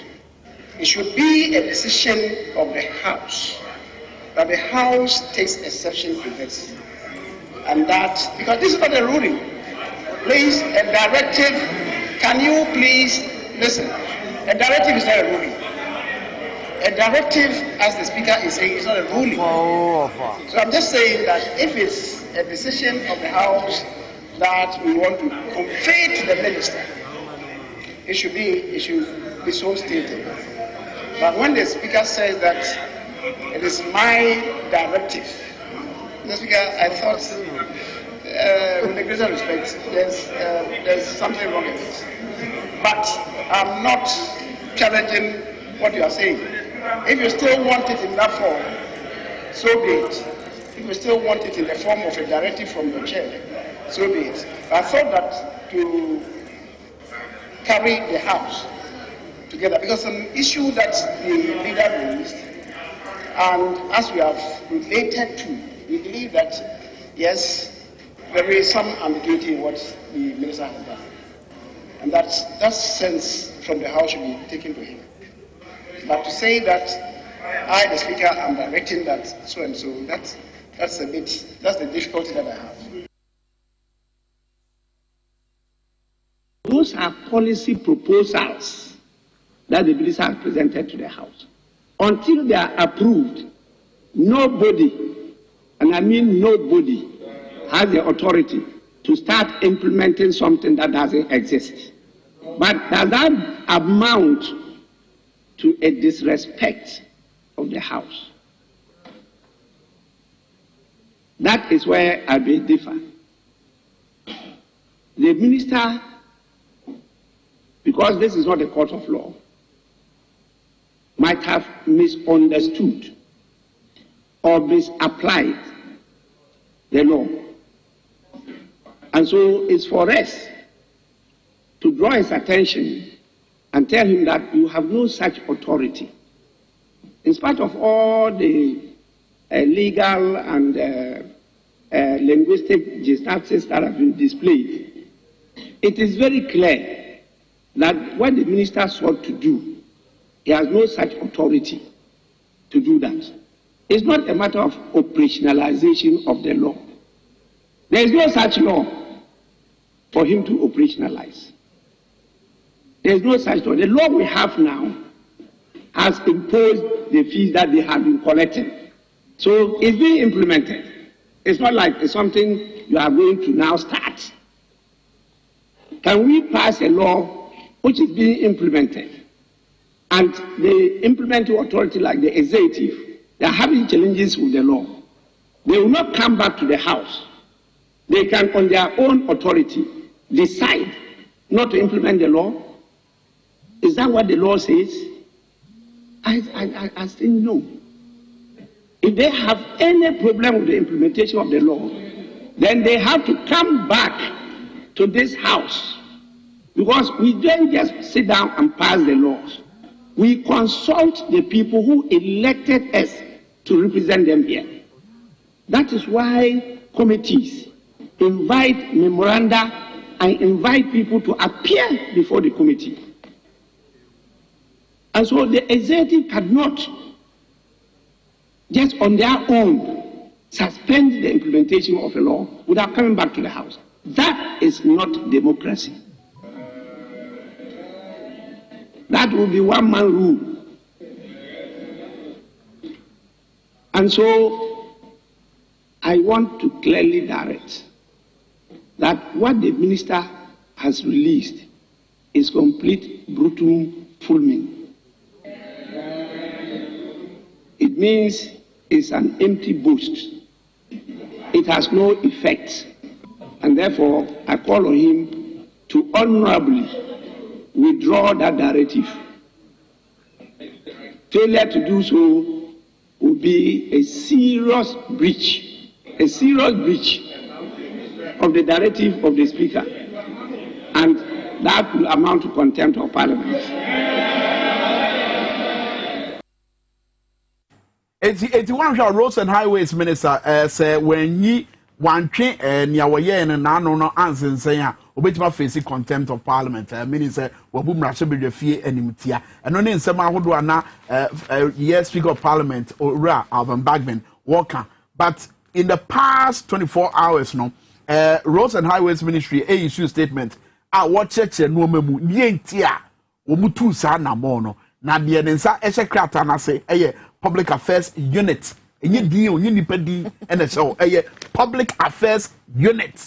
Yes, unit no and actually. Titra Assembly a clarification, cessation of road and bridge tolls nationwide. I'm going to tell you. Was it following the presentation of the 2022 budget statement and economic policy of government by the Honorable Minister of Finance on behalf of His Excellency, the President of the Republic of Ghana on Wednesday, November 17, 2021, the Ministry of Roads and Highways directed the cessation of the collection of road and bridge tolls effective 12 a.m. on Thursday, November 18, 2021. Now, Twazoga said the ministry is aware that the statement on the road and bridge tolls by the Minister of Finance as captured under paragraph 306 of the 2022 budget was to the effect that the cessation will be triggered immediately after the Parliament approves the budget. Unfortunately, the Minister of Finance's statement either got misunderstood or misinterpreted by some motorists, as many of them deemed the statement as having immediate effect, therefore decided not to pay road and bridge tolls. The insistence of the physical and damage to lives. Oh, hold on. The insistence of the immediate effect and therefore decided to pay, not to pay the road and bridge tolls. The insistence of the toll collectors to have the tolls paid caused serious confusion and in some cases resulted in physicals and damage to lives and property. It was to revert further unfortunate incidents that the ministry intervened by issuing the directive. The ministry wished to assure that the action taken was to suspend the operationalization of the collection of the tolls and not to suspend the law. The ministry is aware of Parliament's role in the imposition of taxes and fixing of levies and charges and fullness of time. The appropriate thing would be done. Also, in fullness of time, the appropriate thing would be done. In the way, Public Relations Unit of Roads and Highways Ministry and Nansa Eshase means Omu and Asa Nick and San Eshase meaning say and Yomuya, you know, Omunimpa to say the Nana Bamba Benka say and Brabi or Shebi or and Ufitua Upim and co implemente and Shebi Ayaka our budget mu wabra Yanje budget into mu.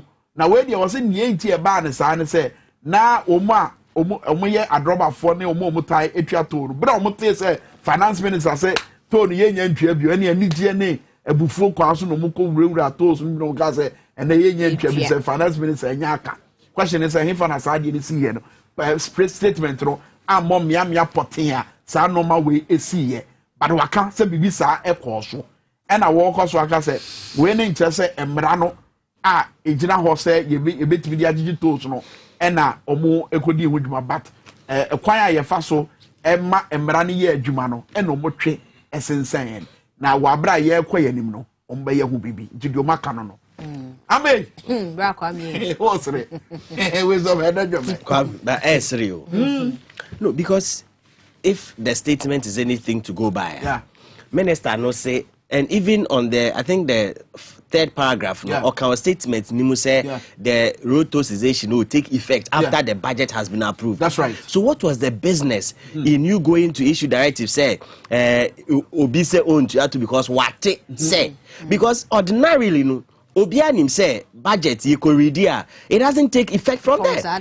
Just a parliament debate. Roads and Highways ministry Becca say and you obian ete ade na said here what tia okay. Senyo bia neti assess asking them and fa na saade ni see any number 1 omuntu mi amboso so me I can take it to be say e bia na statements in amboso in any case no say o ko to area bia na minimum bia wa drive or toll booth where who police need na hoda at every point at every toll there are police people there intinu say obi say on to because what is a finance minister abeka say effective after budget approval no ye ntua tola adent man fa police for ankwa kogina ho mttd for na papa no statement amakwanta first statement so you should say will be on hand to assess no where were they intending to one for police for anko does it suggest say police for mttd for no omnyina san e Ghana ye nyo bi ankogina to ho ensure say peace will prevail into they say uja toje and if fear that every bra speaker can say womo entry sa eye anamontuo ne nsensen no emre no ko abo 807 na wotwe aba pa wo simanso question is say nia omoye no omanya atwe asensen na fi statement ne say wo mrepam no ye beye hu bibi mrepam no ye daben amen mrepam no ye daben say we bi asipen ebi asipen ba me gidi say bia na ayi edom kese eba no de ne yero se che mensa bozu na o twen se bi ebe ne say those in favor say aye those who are not in favor say amuka say nay and ansa no ma hu say mrahye beje ne nyina adwene but so okasa speaker ni to me bia so obetumi akasa ne statement second one e buy na free hin buy if says oni to me bia so obetumi direct mo say ya and senka we don't need explanation na mo dia ba say na entokwa bia sisi wo the various toll booths ni bi mo nti ne ma mo this statement we but I think hu hia because it is a decision you want to take on your own and how the buy why here now dia ba because as a minister who to me say to me take his decision no. And then one fast statement we am before the budget what am budget na be then ubeka check Ghana for say right after the budget no an crofo start ko hunto kwa de I mean, and then you did it. And I didn't want one crowd, young one Nessa Yarra, crowd woman say, Oma money over here, Juma, Oma, or Monebua, and Magis at one. Sound of one way, Jobo. What a young mammy, oh, I know, or yeah, Juma, Tobus, no barco. You heard the video too, nothing yet, my contract also. You heard said you're none a race here, who said, was one who cried a TV when you're heavy officer, Daniel Croway. It was bad, Juma Mono, and Obete say, and I see me and Yajuma. You just said you're now, what better was now what can I say? Whatever idea is here. Okay, say young ready, may sure say you're the better so no worry, because meaning say and come treat bianco so ya more admire for and even with the labor act no say obey you be dim pa say man notice. That's right. Even we employees we advise say obey resign pa and say we issue notice at least 2 weeks notice. That's right. You just imagine the number of tobuta ya Ghana na omo ho nyina no obi aya mutu all of a sudden and just like that. Okay, I ready. Yes, mommy. What are you no? I have a pass yes, young coffee. Because a Juma way and a mayana, my name ma, and San Coyen, Namidi, Balano, so airco school. Major has a secret, me man or moon co school, me wa mammy, you know. As I say, Juma we mean Juma Kura Mekwa Koye, Ketiansu and Tia Cans and a Mecca semi Quakoye Juma. Betty Media here in Balano. This is a me economy, cotton Beniske bia so wo me ho amekasa me dikoye adwuma bi sesi a meti hwe me so me ni hwe me TV kura wo a meti news no say yesi adwuma no maye me bi ntia no pa we mi betre adwuma mu hansana meti say adwuma no maye me bi o bi dia ha be pa te me na ku kwado chew say bibi wo be ye adwuma na maye na so be pe adwuma maye ya but the joy no page man be by a higher good by intimate 3 years yeah but the joy yeah be work your can no it was for what TV I was just looking for some data on the number of tours we have and how much we get from tour every year. But in any case, if we know why no crampono, see, road contractors, it is the road funds nimuna yetu amokao. Okay. Intisia road funds no before the year will end no or my appropriation at all say more road contractors out of the road fund. We are just not at the end of the year. Contractors our site juma. Intisia na what's more who is going to pay for those and amounts? And as on mine shre and a mampemri kana ye 2 year no. Says Ghana and non minister no so ye hwe and you're causing financial loss to the state and you be your day better than saka says Ghana could be na kwaye ya akede ne besi ade o nke si regime back no so akede ne be ka wo masa asem amum ye nyai ka wo we serious damage no ma cause no oh we ye sorry ya di bibia ye politics me enya bibi na nkofo mo nsem hia maye be no amfa na o mu ye ya amfa kwa me still na say ye amfa ye da so ka yi la bi mu asem na say de ye kan say no ya hwiska but enenso yeah because was it me ye be ye ho bibi ti chese ye nya ho hwe ti nenso betwam ni anya ho hwe na ye say nenso so esika nko o china so betwam ni anya ho hwe no so sika nko e levia ye kan ho asem e take effect ne nti se de ni ato so say ye ba beje say sika ndi ba be she roto ni mu a ye jaje no a e ma ne chese ya twe ho ntonto awie amakaje atum na numpo 2022 ne be take effect ama yambo inkrata so abo no otwa pa so Mekopa and the Daily Graphic the obokrata wa ha decongesting prisons alternative bills go to Parliament. Attorney General na Kasa wa Hira Godfred Dame was the Parliament mi bills mienu na nso ebe call Parliament na bills mienu no ebe boa se de ebe ya o maga na ye nedu afia hodo ye betumi easy honom na enkoba se obia problem bia na so obia we bia na ye be sentence no edna ko ho inti bills mienu no ba ko ye plea bargaining bill and afi alternative sentencing bill inti wacheche mu se de ho asem siti krata ye bo mane withdraw directive to stop road tolls collection speaker direct minister no so na ye di ho komo e wa ha ya media hands over air condition test laboratory to Ghana Standard Authority. It's also page 16. Ewo krata we mo ya brakwa be $70 na no pay. What the by government reward Olympic team was $150,000. Yeah. Inti eno so ho ase wa Azakas ladies enso so eguso e call manim. Fire corner chiwo today newspaper mo. Fire. Oh, corner factor man for no month. What is it? It's what shall I say? What shall I say? What shall I say? You can any shame. Shawashi. Eti eno susu ni de ewo ho momo taxes ho asem ewo ha and afi your match manipulation claims. Is that we have a new metrics of measuring who the poor man is. Is that if you are able to live under the $1 now just say and go for 100 Ghana near their small. Braya brenu. As now we nya 100 Ghana near their small. Guys, hey Ghana. Yo Ghanaian Times. Fallout from 2022 budget. Speaker halt toll booth closure. The right road minister to restore tolls. Also, tax on fuel must go. GPRTU react to 2022 budget. And Kaswa Tuba Junction hawkers kick against closure of toll booth. And no any some of the front page stories. Hazakos ladies face Mamaludi Sandals in CAF WCL finals the Ghanaian Times.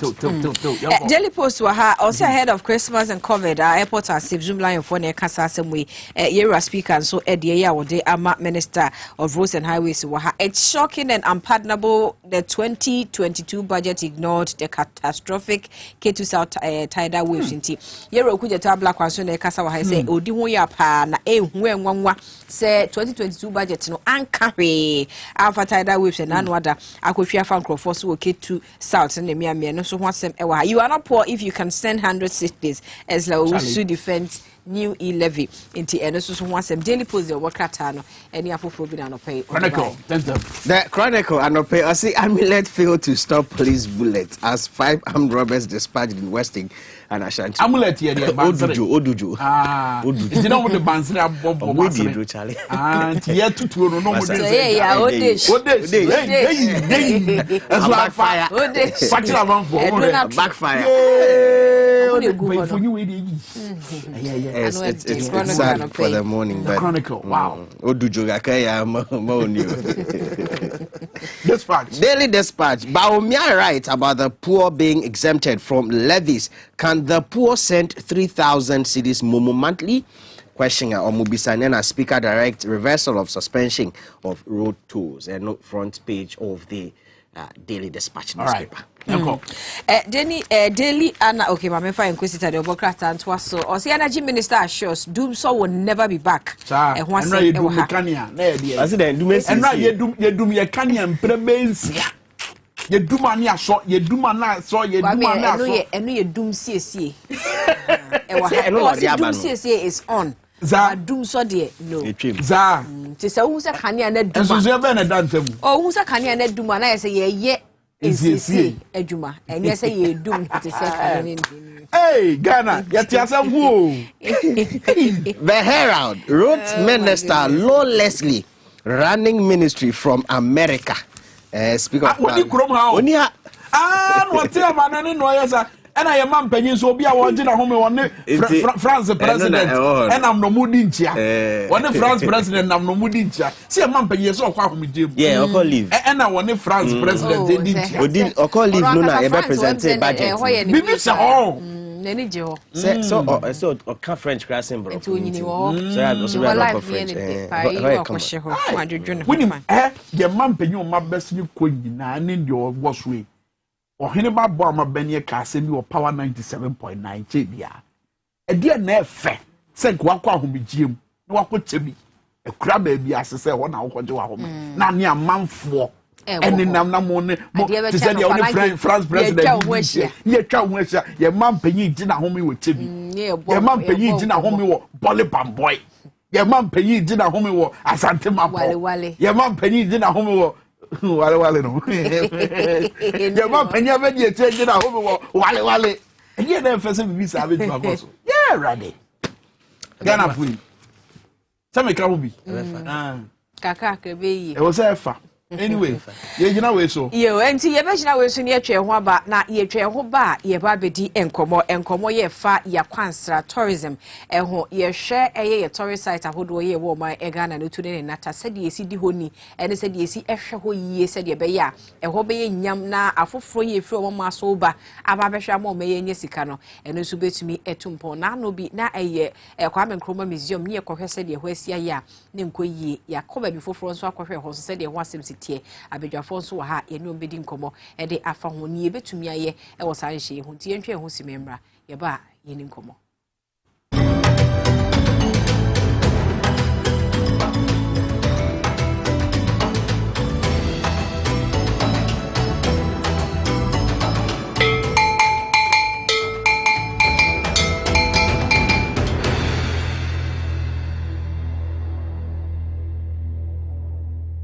This advertisement has been vetted and approved by the FDA. Hey, good papa.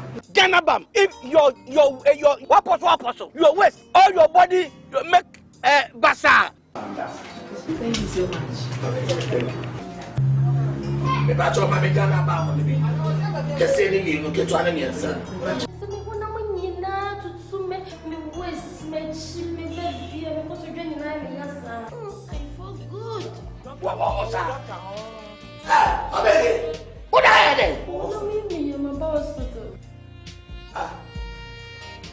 Ganabam! To wait here from doctor no. Where you there? What must I do? Mr. Tobacco. Ganabam! Young to Emma to her. FS Tobacco. FN Chubi 20 cities. Hey! The doctor.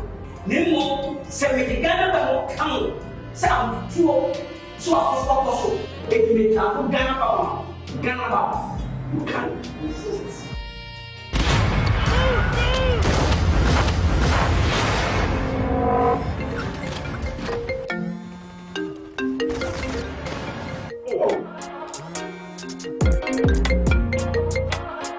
Auntie Mary, Chairman TR block no so na fe na waba. HD Plus gives you control over your TV viewing experience. You can now search, pause, reverse, and record your favorite shows just the way you want it. Charlie, like that movie go Pio. Oh yeah, we miss out. Oh no. You know miss out. With HD Plus, you dey record any show then watch them later. And with this HD Plus app, you dey link them to your decoder then watch any movie, any show you want. Hey! HD Plus, the assemble. And now, when you download my HD Plus app on your phone or tablet, you get free data every month to watch TV on the go.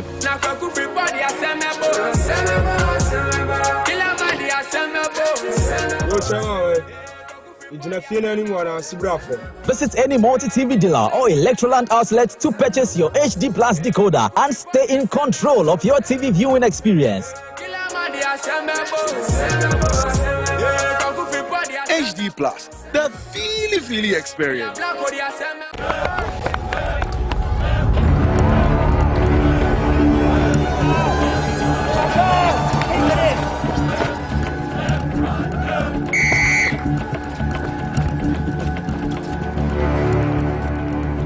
We are one man short.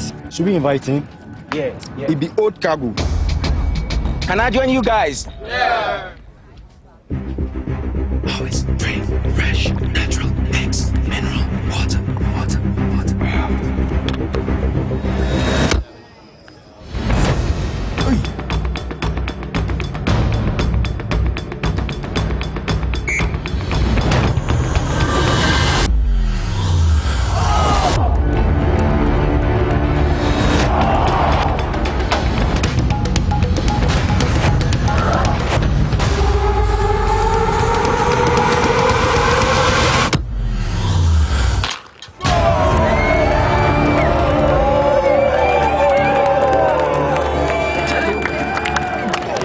Still got it. Always keep hydrated naturally. That's my secret. Manufactured with the primary aim of preserving nature's finest minerals necessary for a healthy mind and body. X Natural Mineral Water. Simply natural.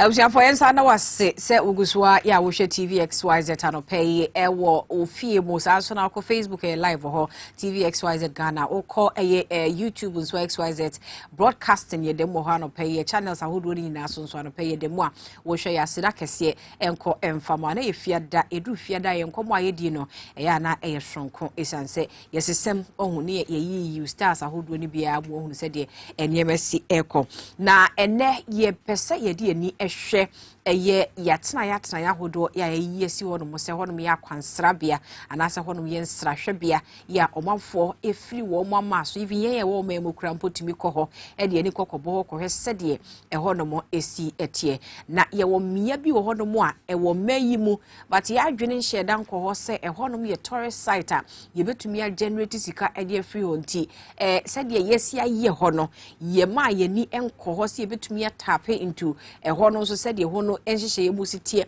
ne atumi ide generate sika bebredi ama menim se afrase ho baabi edom epu ba Ghana ha ebehwɛ ye niema hodo e wo ha na enya asem keto a ye wani so ade hu se ye kɔ ye nim yi a na ye be ye kan hyehyɛ ho na afi bia ne ye dubro nya bremu a ye bebie mu ne ama kwan ama wo mo nso aba edo mani aba behwɛ niema hodo e wo ha na wo mo ba na wo mo aba behwɛ Ghana eniema bia ya hyeda ede asi ho no mo se ho no mo ye ensahwɛ bia na afi wo ba bedu na sei ne hotie dia no kwasem ni na ehenya dia ehye nkran anapai ye pese ye hwe saa etokro ni mu anase ye de ani hwe ya kwansra sector no ankasa ye ka bibi e hwe maintenance culture say na ye hwe se saa mmea ho no ye bedi honi na ye ho yie said ye be ya said ye ko Dubai nom ye tutu kwa amahodo bi nom so ne ade a ye hyeda tue sika kɔhwɛ said ye wo mo ye wo mo niema bi e wo ho no aha so so obi betue sika emu edu so wo ba no so Ghana ha wode nani aba behwɛ eye bibi ete saa ho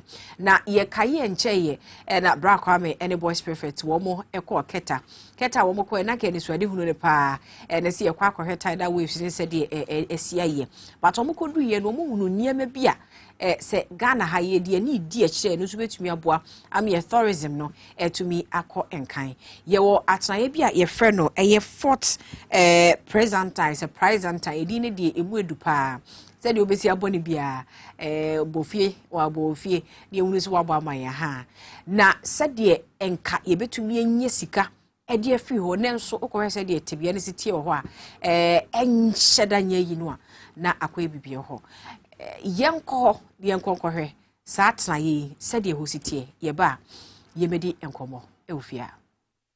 So in the whole of Africa we have about 48 forts and castles mostly used during the slave era, and out of that 48, 43 toward the coast of Ghana. That is why up to today you hear the Europeans always say Ghana is a gateway to Africa. That means they look back to history. That is why even when the Slave Act was passed by the British Parliament in 1st August 1833 to 34, Ghana also took that 1st August to celebrate emancipation. So this is Fort Prinsenstein, built by the Danish Norwegians. So enslaved from this fort were mostly shipped to the Caribbean countries. Countries such as St. Thomas, St. Louis, St. Croix, St. John, Trinidad and Tobago.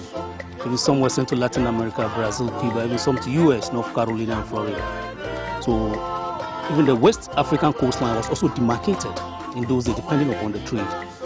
From the east of Accra, Adan, Keta, Togo, Benin, this is a slave coast, where you can purchase the greatest number of slaves. The west of Accra, Cape Coast, Elmina, up to Azim, that is Gold Coast, then Ivory Coast. So after the slave castles were built, the Europeans also established slave markets at the various points for the supplies of slaves. So Elmina and Cape Coast, they have Asim Mansu, Sandema. If you travel to the north, you have Salaga. Northern part of the Volta region, you have Kechekrashi. Go to Nigeria, Badagry slave market. In Benin, Wida, Glepe, Agbome. In Togo, Aneho, Abedrafo. Then Atoko slave market. But the name Atoko derived its name from the trade. In those days, when the Ashantis got their slaves, they channeled those slaves through Kechekrachi. When they brought it over there in exchange with gun and gunpowder, they said Metoako or Metoako. So the airways corrupted the word to become Atoko. So while we are standing, this is the female section of the fort, where they kept the female slaves. But initially, no ventilations were created at the top over there. So it was later they created the ventilation. So between 50 to 100 slaves were kept in each of the cells in this fort. The slaves slept there, urinate there, defecate there, even some died due to dehydration. And when shipment is ready, the slaves were being counted and brought out there. After they were being sorted out, hot iron were being used to burn the mark on the various parts of their body for easy identification. And I know in those days too, there was nothing like birth certificates. In order to estimate their age, they always look at the state of their teeth. And the Danish Norwegians living in Keta for many centuries, even some of the words they have in their dialects were integrated into the Ewe dialect. Today we have what we call gaffer or gaflo. It means fork. We have sakisi, meaning zigzags. We have kakalak, meaning cockroaches. Because the Danish also built fort in Accra. That's the Christian borg.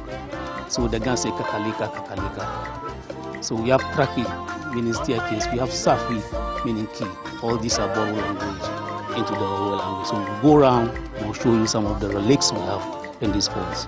Thank you. Entry into the museum where we have the slave pictures and the art house shows the slave trade goes on in those days. So all these are pictures that depict about the slave, how the slave were branded, were let on board the slave ship, and how they were punished, were transported to the forts and castles. And look at this tool here.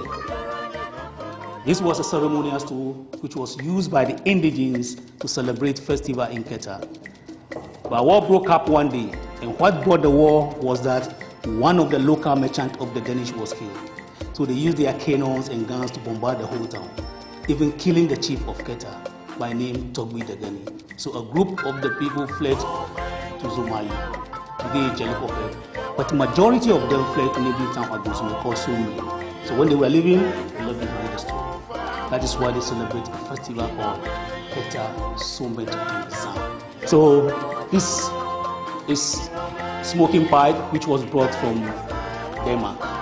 So ceramic were the materials they used. Yeah, it's golden seeds. Yeah, exactly. That is the original. Really, you can see it here. So yeah, it's the original. So we have the coins which was used by the British and the Germans. So the British used the pounds, but the Germans, they came to Keta as missionaries. So they used penny.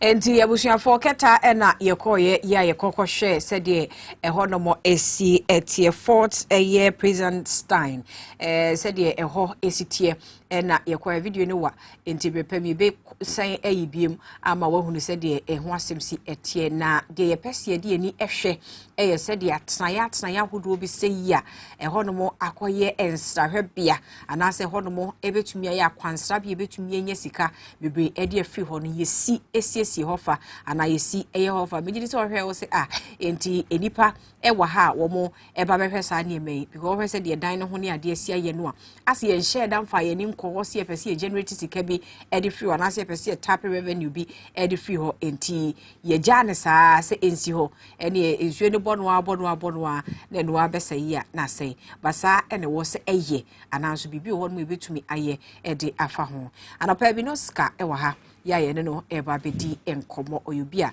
eba tourism ene ehon nsemu a nani edi achi wotiase anape wono ene no eba bedi nkomo ede afa sa ensemi ho ebrepam ye besan so yi video foforo enso de ahia mo hunu enkomo no se de si ete bi no ska kwaba yeah me jidi se hona mo boko de ye da twedi amponyanko pass minim se video wo hwe kakra we impression wo video ho first and sun your best start to cry anything.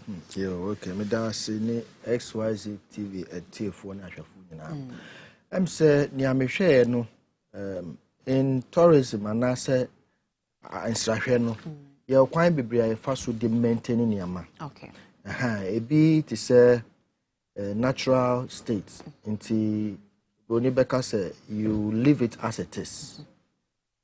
No ni senate no a wo jane sa se ne be yankofo ba on be hu so o ade we ni mfie de edi ni senate ye fa bibia nka ye nti wo be jane sa na akofo ba behwe na afi e bi so ho a wo hwe ne etie no na we maintain no sa pepepe and the whole modern kind of things are don't so like de bia no wa mo wani anko ho a e breaki ana tourism nasi yes nti se ne etie no there are two ways. I say you be John Senate pepe na be historical tourist site. So be a measure is it no.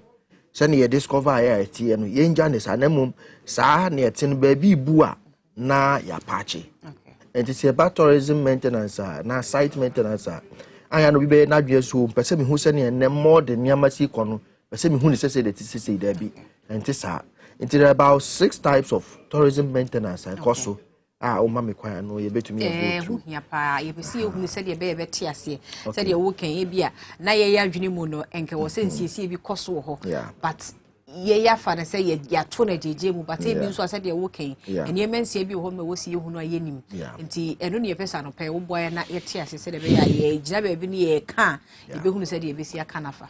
Okay, all right. Nti ne di kan no there were different types of tourism sites. There were historical tourism. Okay. There were religious tourism. Yes, there were ethnic tourism. Okay. And yes, there were friends saying political figures. Okay. And no part of the historical tourism. No. Into this, nyame hihye nyina okwan afa so ye di maintain say na city. Now, e bi so cry impressionism.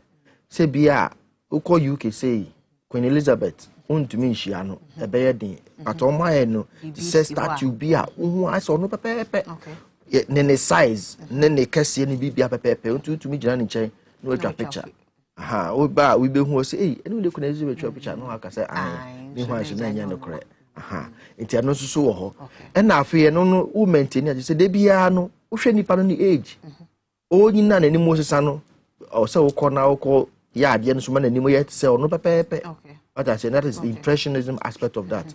It's in many things, you look at Nipa no what they say no. Oh, you know, now so day. What's son? I'm an abbey to say the present age in pepe. Okay. And no dan chain. I feel so you buy a natural state, you buy ethnic tourism now, and also so Obercobia na a hono a crubia nipa to ho, obi any hobium. Both historical and ethnic. Exactly. Exactly. There are two things. Either say Ubejan say tie pepe. Ebi kra wa ye ka say friend run to ruin like Ujan sa manage deteriorate with time. Say the beya archaeology for bam near perceive who the age of this now. Into me because we the next cement akopache ha.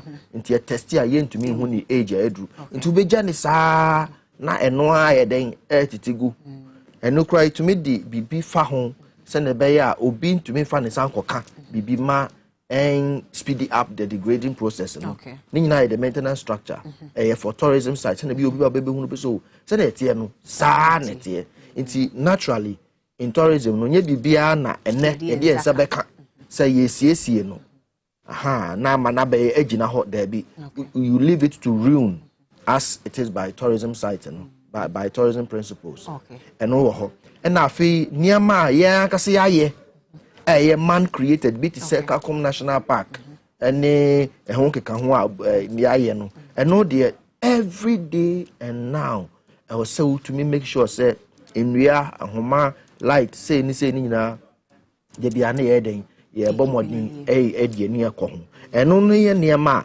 and those kind of tourist things you know the bia you have to be on it 24/7 send be ya enkupra obi aha because and only maintenance in different that is the one aspect the man-made aspect you know historical ethnic and cultural and those things in there it is up to you say ubeja leave it to ruin like the principle goes you know and now said debia you try to fix it why you home be kakra at least to make sure say it looks like as it was you know.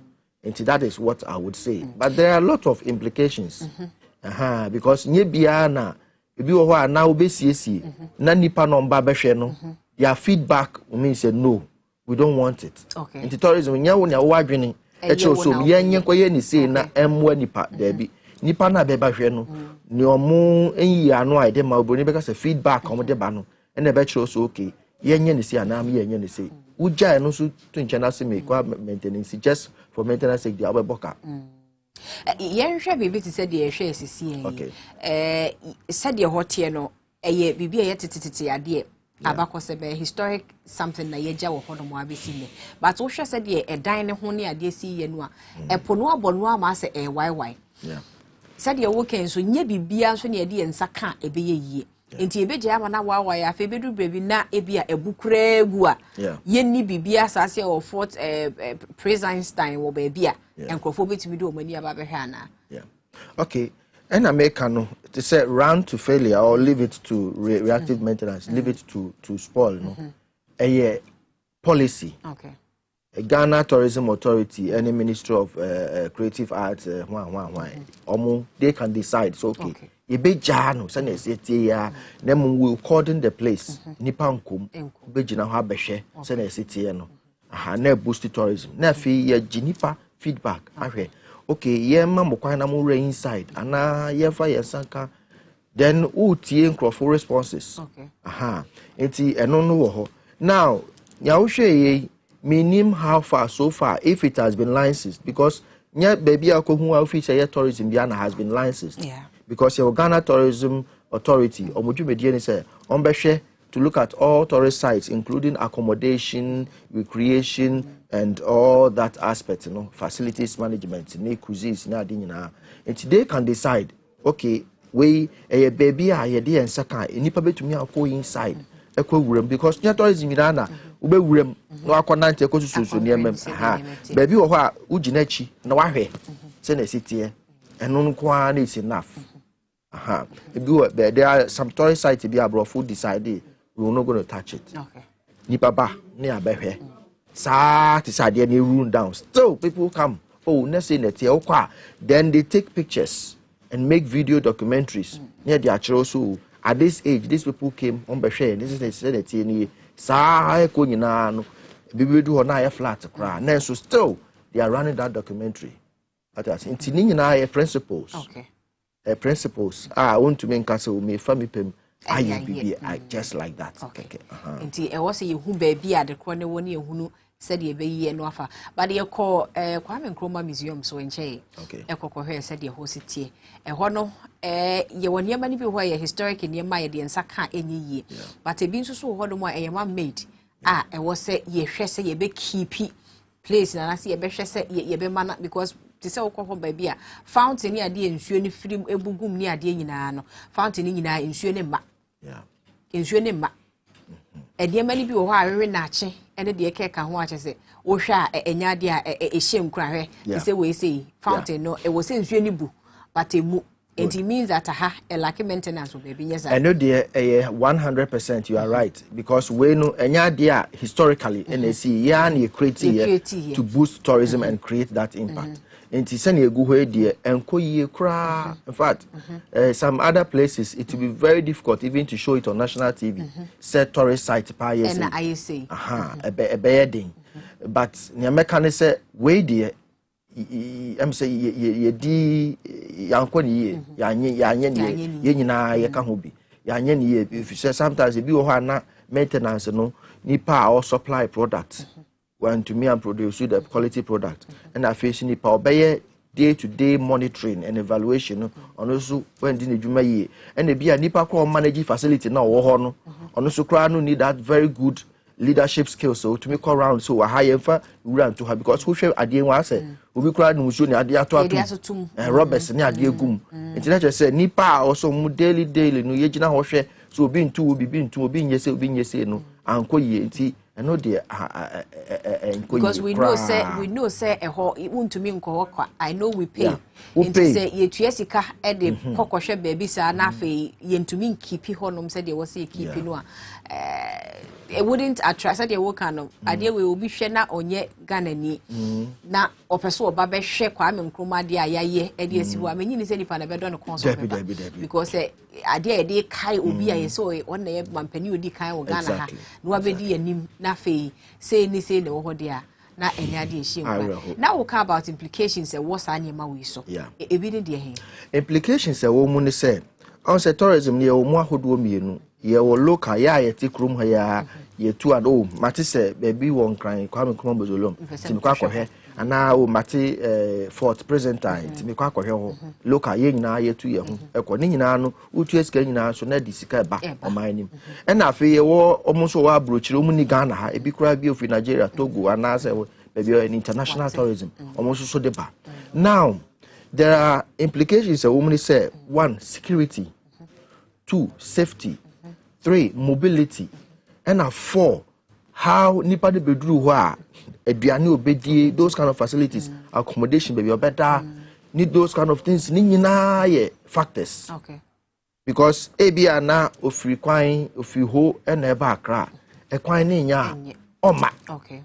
Good. Obedru ha so na sabi obi ko wiya ne bibi efiri site ho a next time oma okonso bebo de obi so obeti no obi ko okwa go wiya no enti me de mema enti that's the safety and the security. And I feel so be or be na obedru ho no na nia wodi wadwen susu ya hu ye no na asesa ebi ni ye hwe ya mo yi di kire ye. Oh, these are the implications. Ni nyina so di sikaba. Hwe tourism is not about the size of your country, but it's about how you brand, you package, and you sell it, you market it.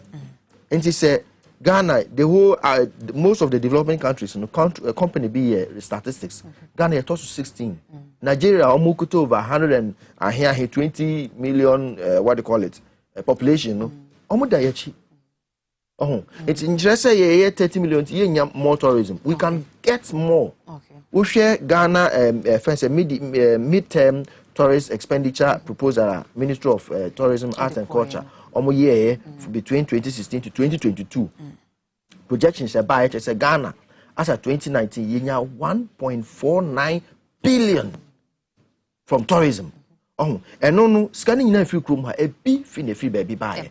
It is a security and cost ye maintenance in the crop there sometimes and your problem. But security and safety. Oh, and I feel so attraction. Packaging, how you sell it. Ghana, we are doing fantastic. We are doing fantastic, but a maintenance culture, a fun leading to the place, you know, the road accessibility, accommodation, food, and all those things in Africa, and then because it's a quine in ya, Martina Kai free Hakokakom National Park, make come a tom, go the traffic for more than 6 hours. I said, we could do what next time. Me, Yasa, Nigenu, and San Franco. So these are some of the implications with the tourism site and maintenance. If you cry, na there are so many places. There was one time in share tourist site will be called first Dencham soon in some last year during COVID time ya na nipano or send communion ejina hone ne bi dwane to mika elosano enkofo enkohobim na problem ye beba behwe eho side no but ye branding ti na ye fancy here na ye nyame adoma efiada sene ye besa abane asankom ye ba beto aso ensem ne bebre ho ehosi ebisa na ode ho no ye brand ti anope ye dase irabinoska so be kan I'm telling you listen to for irabinoska creative act consultant and opinion ne kasa de fa ye tourist site ho amiamia hudu bia enhye damfie ni nko be betumi atape into sa sectors no na afia maintain ho na emfaso abaso ede amaya de nkomo ne sia brakwa me etnase na afi nkomo ya aka wachi nso oni abedwafo edi nyame ya adom a odofo ndom ye dwade be sanso ahia na ye di nkomo da se anope.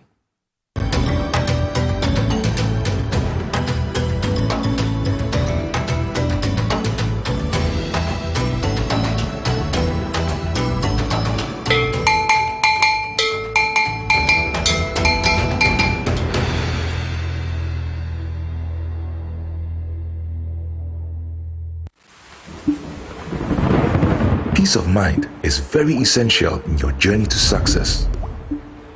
For Akwesi Papa, peace of mind means having a proper covering over his family. Literally. For Araba, aka Injection Mama, it's about having the funds to complete her advanced nursing course. And as for Corporal Odami, it's as simple as reporting on time for his shifts. Sometimes all you need is a simple push. At Needs Microfinance, we have tailor-made loan packages for salaried workers under the Controller General's Department. With the low interest rate and quick wahala-free process, you are guaranteed of a timely solution to get back that peace of mind, literally in 30 minutes.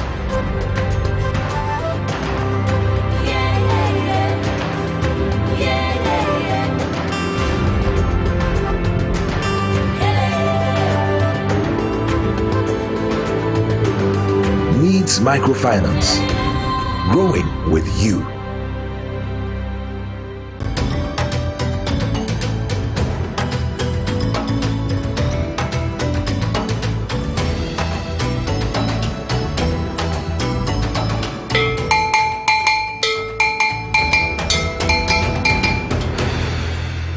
Gusa o sheto to zanza djumedi o Tvxyz Romana tenase na ye guso aye bobo hu bie mu wawe mu baba mu na ye pense mu ye 2022 budget ye finance minister Ken Oforiatta edebeto dwananu ya Ghana mrahye bedwafie ensema hodo ayatete fo kwan aban abo ato so obefa so ede abo asika no se de be ya o man Ghana ya pedie ye tai kan wasem no omo etimi ade animu etu wanamo na yensa etimi aka sa kwan ye omo fa so yi dodo na ebo enyoso edie na amna basa no ne question back kwa yebebusa enano pay na wabra yeguso ayedi eye road tolls nsensem na chi no de eye roads and highways minister here immediately after budget no finance minister present here ne messages ahodo ayenya dodo na akire se enra following directive na speaker my no tobus bi ewo Ghana ha besi ne omuguso ayaka se amanfo betima fam wabra omuntua hwe yeguso aye pese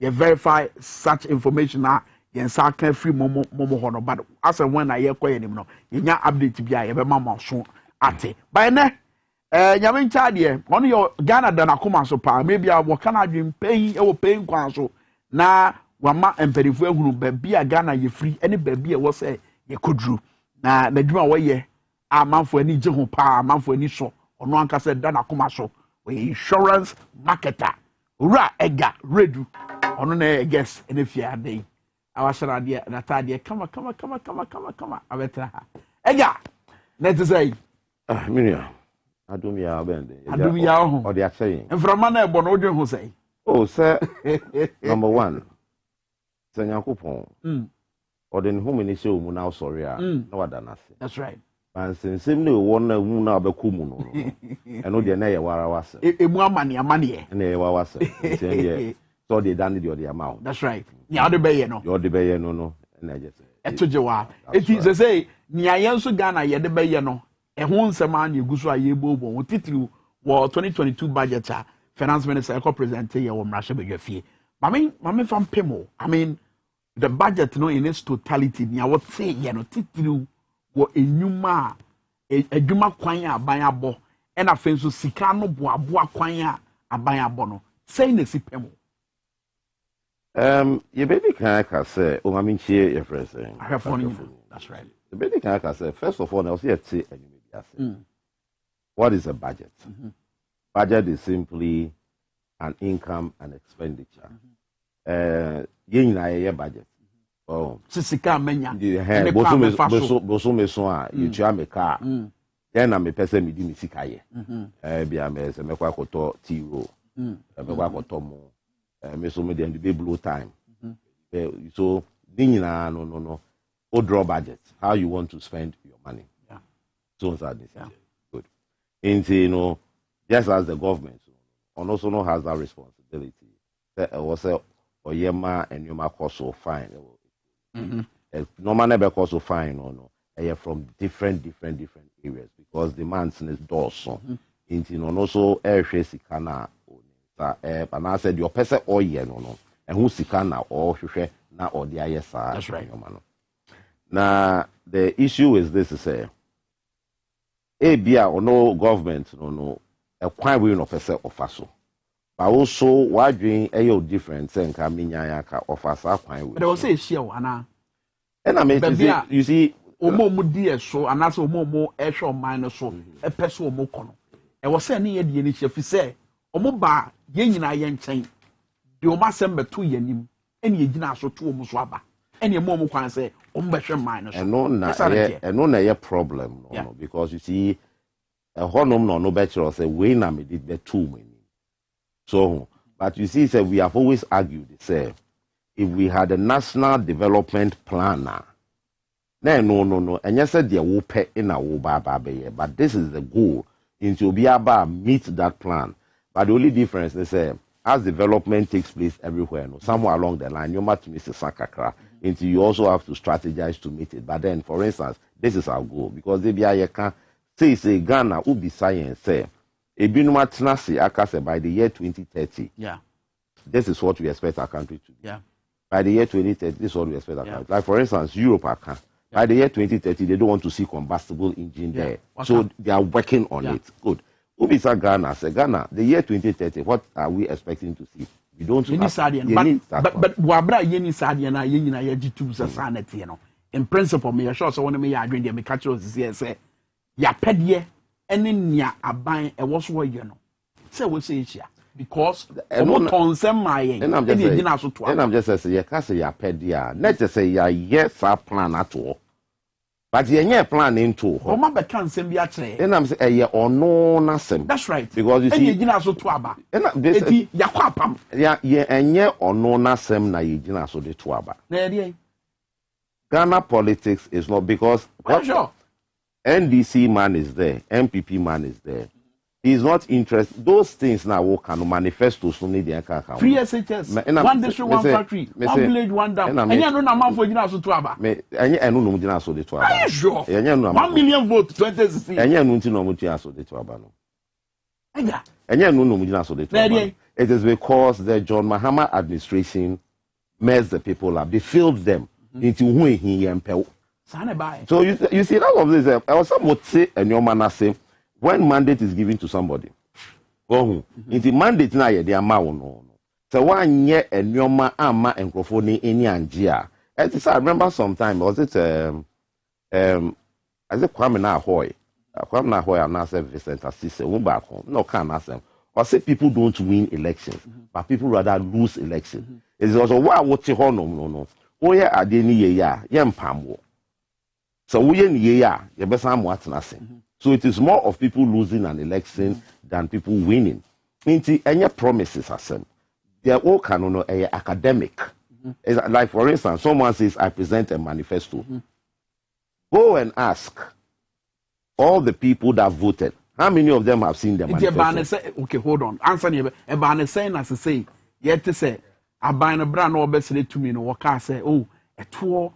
Ye de beboaboa ye beboaboa no anase ye eto a ye de betoto amanfo nso no sabre na ya de a e de how ebra amanfo enti ye de ye ba ye nko no saa ade nti na ne amanfo twetwe saa nsem no e de atoto anamo mu tuo sabre a ye de yi levy abeto ye so ne to ahodo bi te say COVID-19 tax banking and financial sector no tax and afen so eto ahodo de da ye fa ngo suyi amanfo de tutu ho de kan sem say abawu kan we bene we ni efesi no kuredie no we as we said you be esi ho ade na amanfo yes as we said you senya asem no na amanfo gina so to aba na me just say yes no said you be esi ho asem na said you si hwe no ka de bia me ka say yes asem kura si has here 3 people do give different versions as we said you be esi ho no ka na say so no say sad ya but even simple say san no kan ya say bible kura ka it's only a fool that doesn't change his mind maybe I can who say.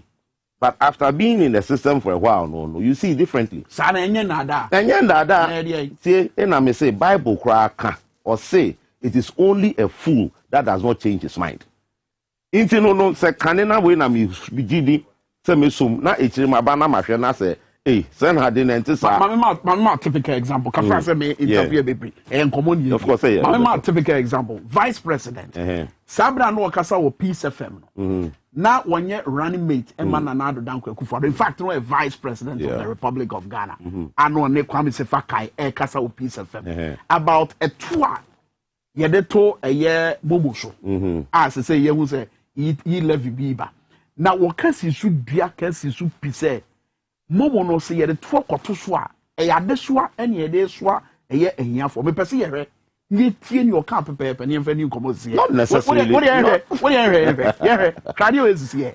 Radio is here because I win here. And when you pa, I may say, said by you bet me Susuan Yakari, and I may say, may I show you in your video this is here. You found to so not ye marry for now again. So may I show some who video that by you find I may just say, what just me who video needed that. I can speak on it. That's the point I was just saying. No problem. See, you found to say now, a man for senior vice president of the Republic of Ghana, our head of the economic management team, Nyawaka Pote, Efa Etua, Yede to Momusho, and your Hawa, a bit media Bama, Sebe, one now will you be a my Ghana. His Excellency. Dr. Mamadou Bami, Abra Wakasa, Peace FM, and really more here. To my question, which is, okay, say over 200 million transactions. Are we taxing mobile money? Because We have mobile money at Tuska. Yeah. No government revenue bill. No, the point is that you are not taxing mobile money, and it is, for me, my view and that we should not tax mobile money, because mobile money transactions, a lot of the people who are using these transactions are very poor people. You know, someone will get sent 5 CDs on mobile money. Why would you want to tax that? Again, and down, Sabre, no one's to me, a vice president. On their share, Abwa, after 2 years, Kasiebo. You see, that's what I'm saying, sir. When you are confronted with issues like this now, understand the context. What's in your car, you know? Or say, the mobile money, majority of the users, are poor people. Okay. The poor people, he went on to emphasize something. Or see, Ebikra send 5 CDs. So you can't tax it. Now, one more be. You live, you know. Can you tell me, sir, somebody who can send 3,000 Ghana cedis is a poor person? 100 cedis. So there's 100 cedis a day. So that band 3,000. Can you tell me, sir, Obi Otumi sending mobile money 3,000 Ghana cedis is poor? They have given you the exemption. He has qualified it. Or say, one more to me send 5 cedis, 10 cedis, 15 cedis, 20 cedis. So the bottom line is that Obi are sending 100 cedis a day. Tax the mobile money E11 no, that's a different subject altogether. And a second leg. Yeah, and a different subject altogether. And I'm a second leg. No, but let's get this one clear.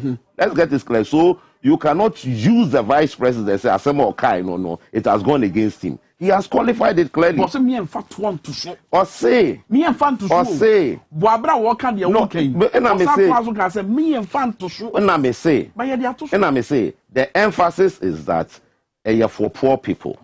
Okay. Also Dodoana. Dodoana ye poor. So the Dodoana ye poor, they are exempt. It's a Dodoana womo ye poor no.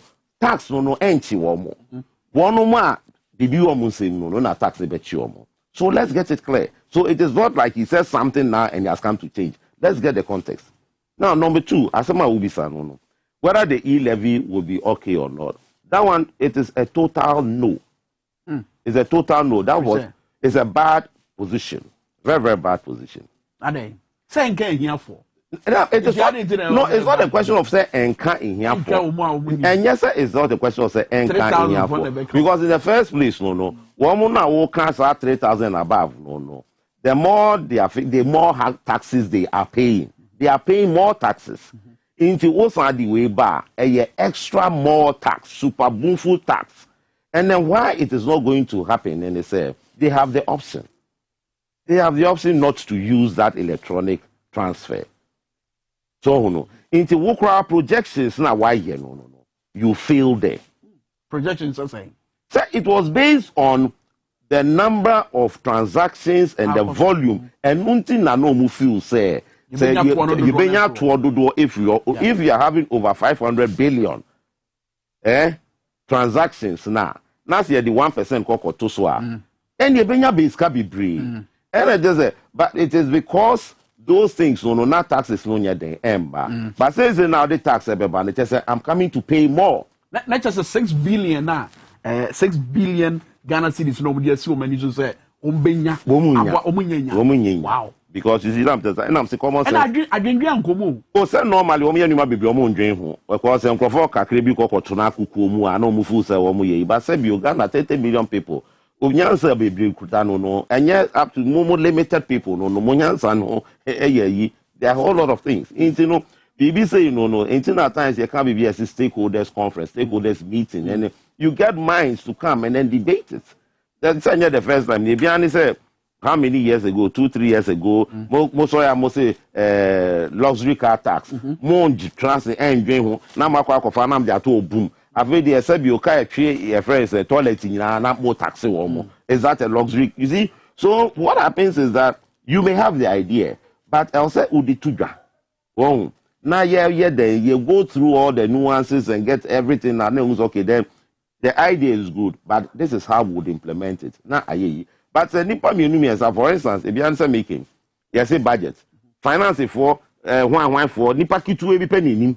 But then no, if you had even given a signal earlier, a man for be input. My evidence of inconsistency I will can once me. Yen share a year and pedifo mienu a omo ye adwuma wa ban yi mu. Baako ye deputy minister and baako nso ye obi a wo ne mpembenzo na wadru no we outside the box of a minister of finance and a deputy minister of finance because or presidency ho a wo hwe atoto yesika semu ye. Ye tweet yede toto abel for 10 video no so ene nsem a mo kan eye owura John Kuma and afenso owura Edubo Ahene omu nyina no mo kasa fa 11 ho ega no mo kasa fa 11 ho baako Joy FM baako City FM but look at how no mo nyina ehunu said ye eye 11 kwan a ye be fa so e de eto no aba na ye de ato Ghana for so si enya ye fa to screen so na ye nhwe said ye omo kasa no esi di nsesa the confusion about no boama ega point here will make at least in evidence. Where could you have to boat on the 20 year or Edmo City? Or say banks transfers will not be affected by the e-levy. Where Charles Edubuane, Brand Casa or City Breakfast Show, or not as some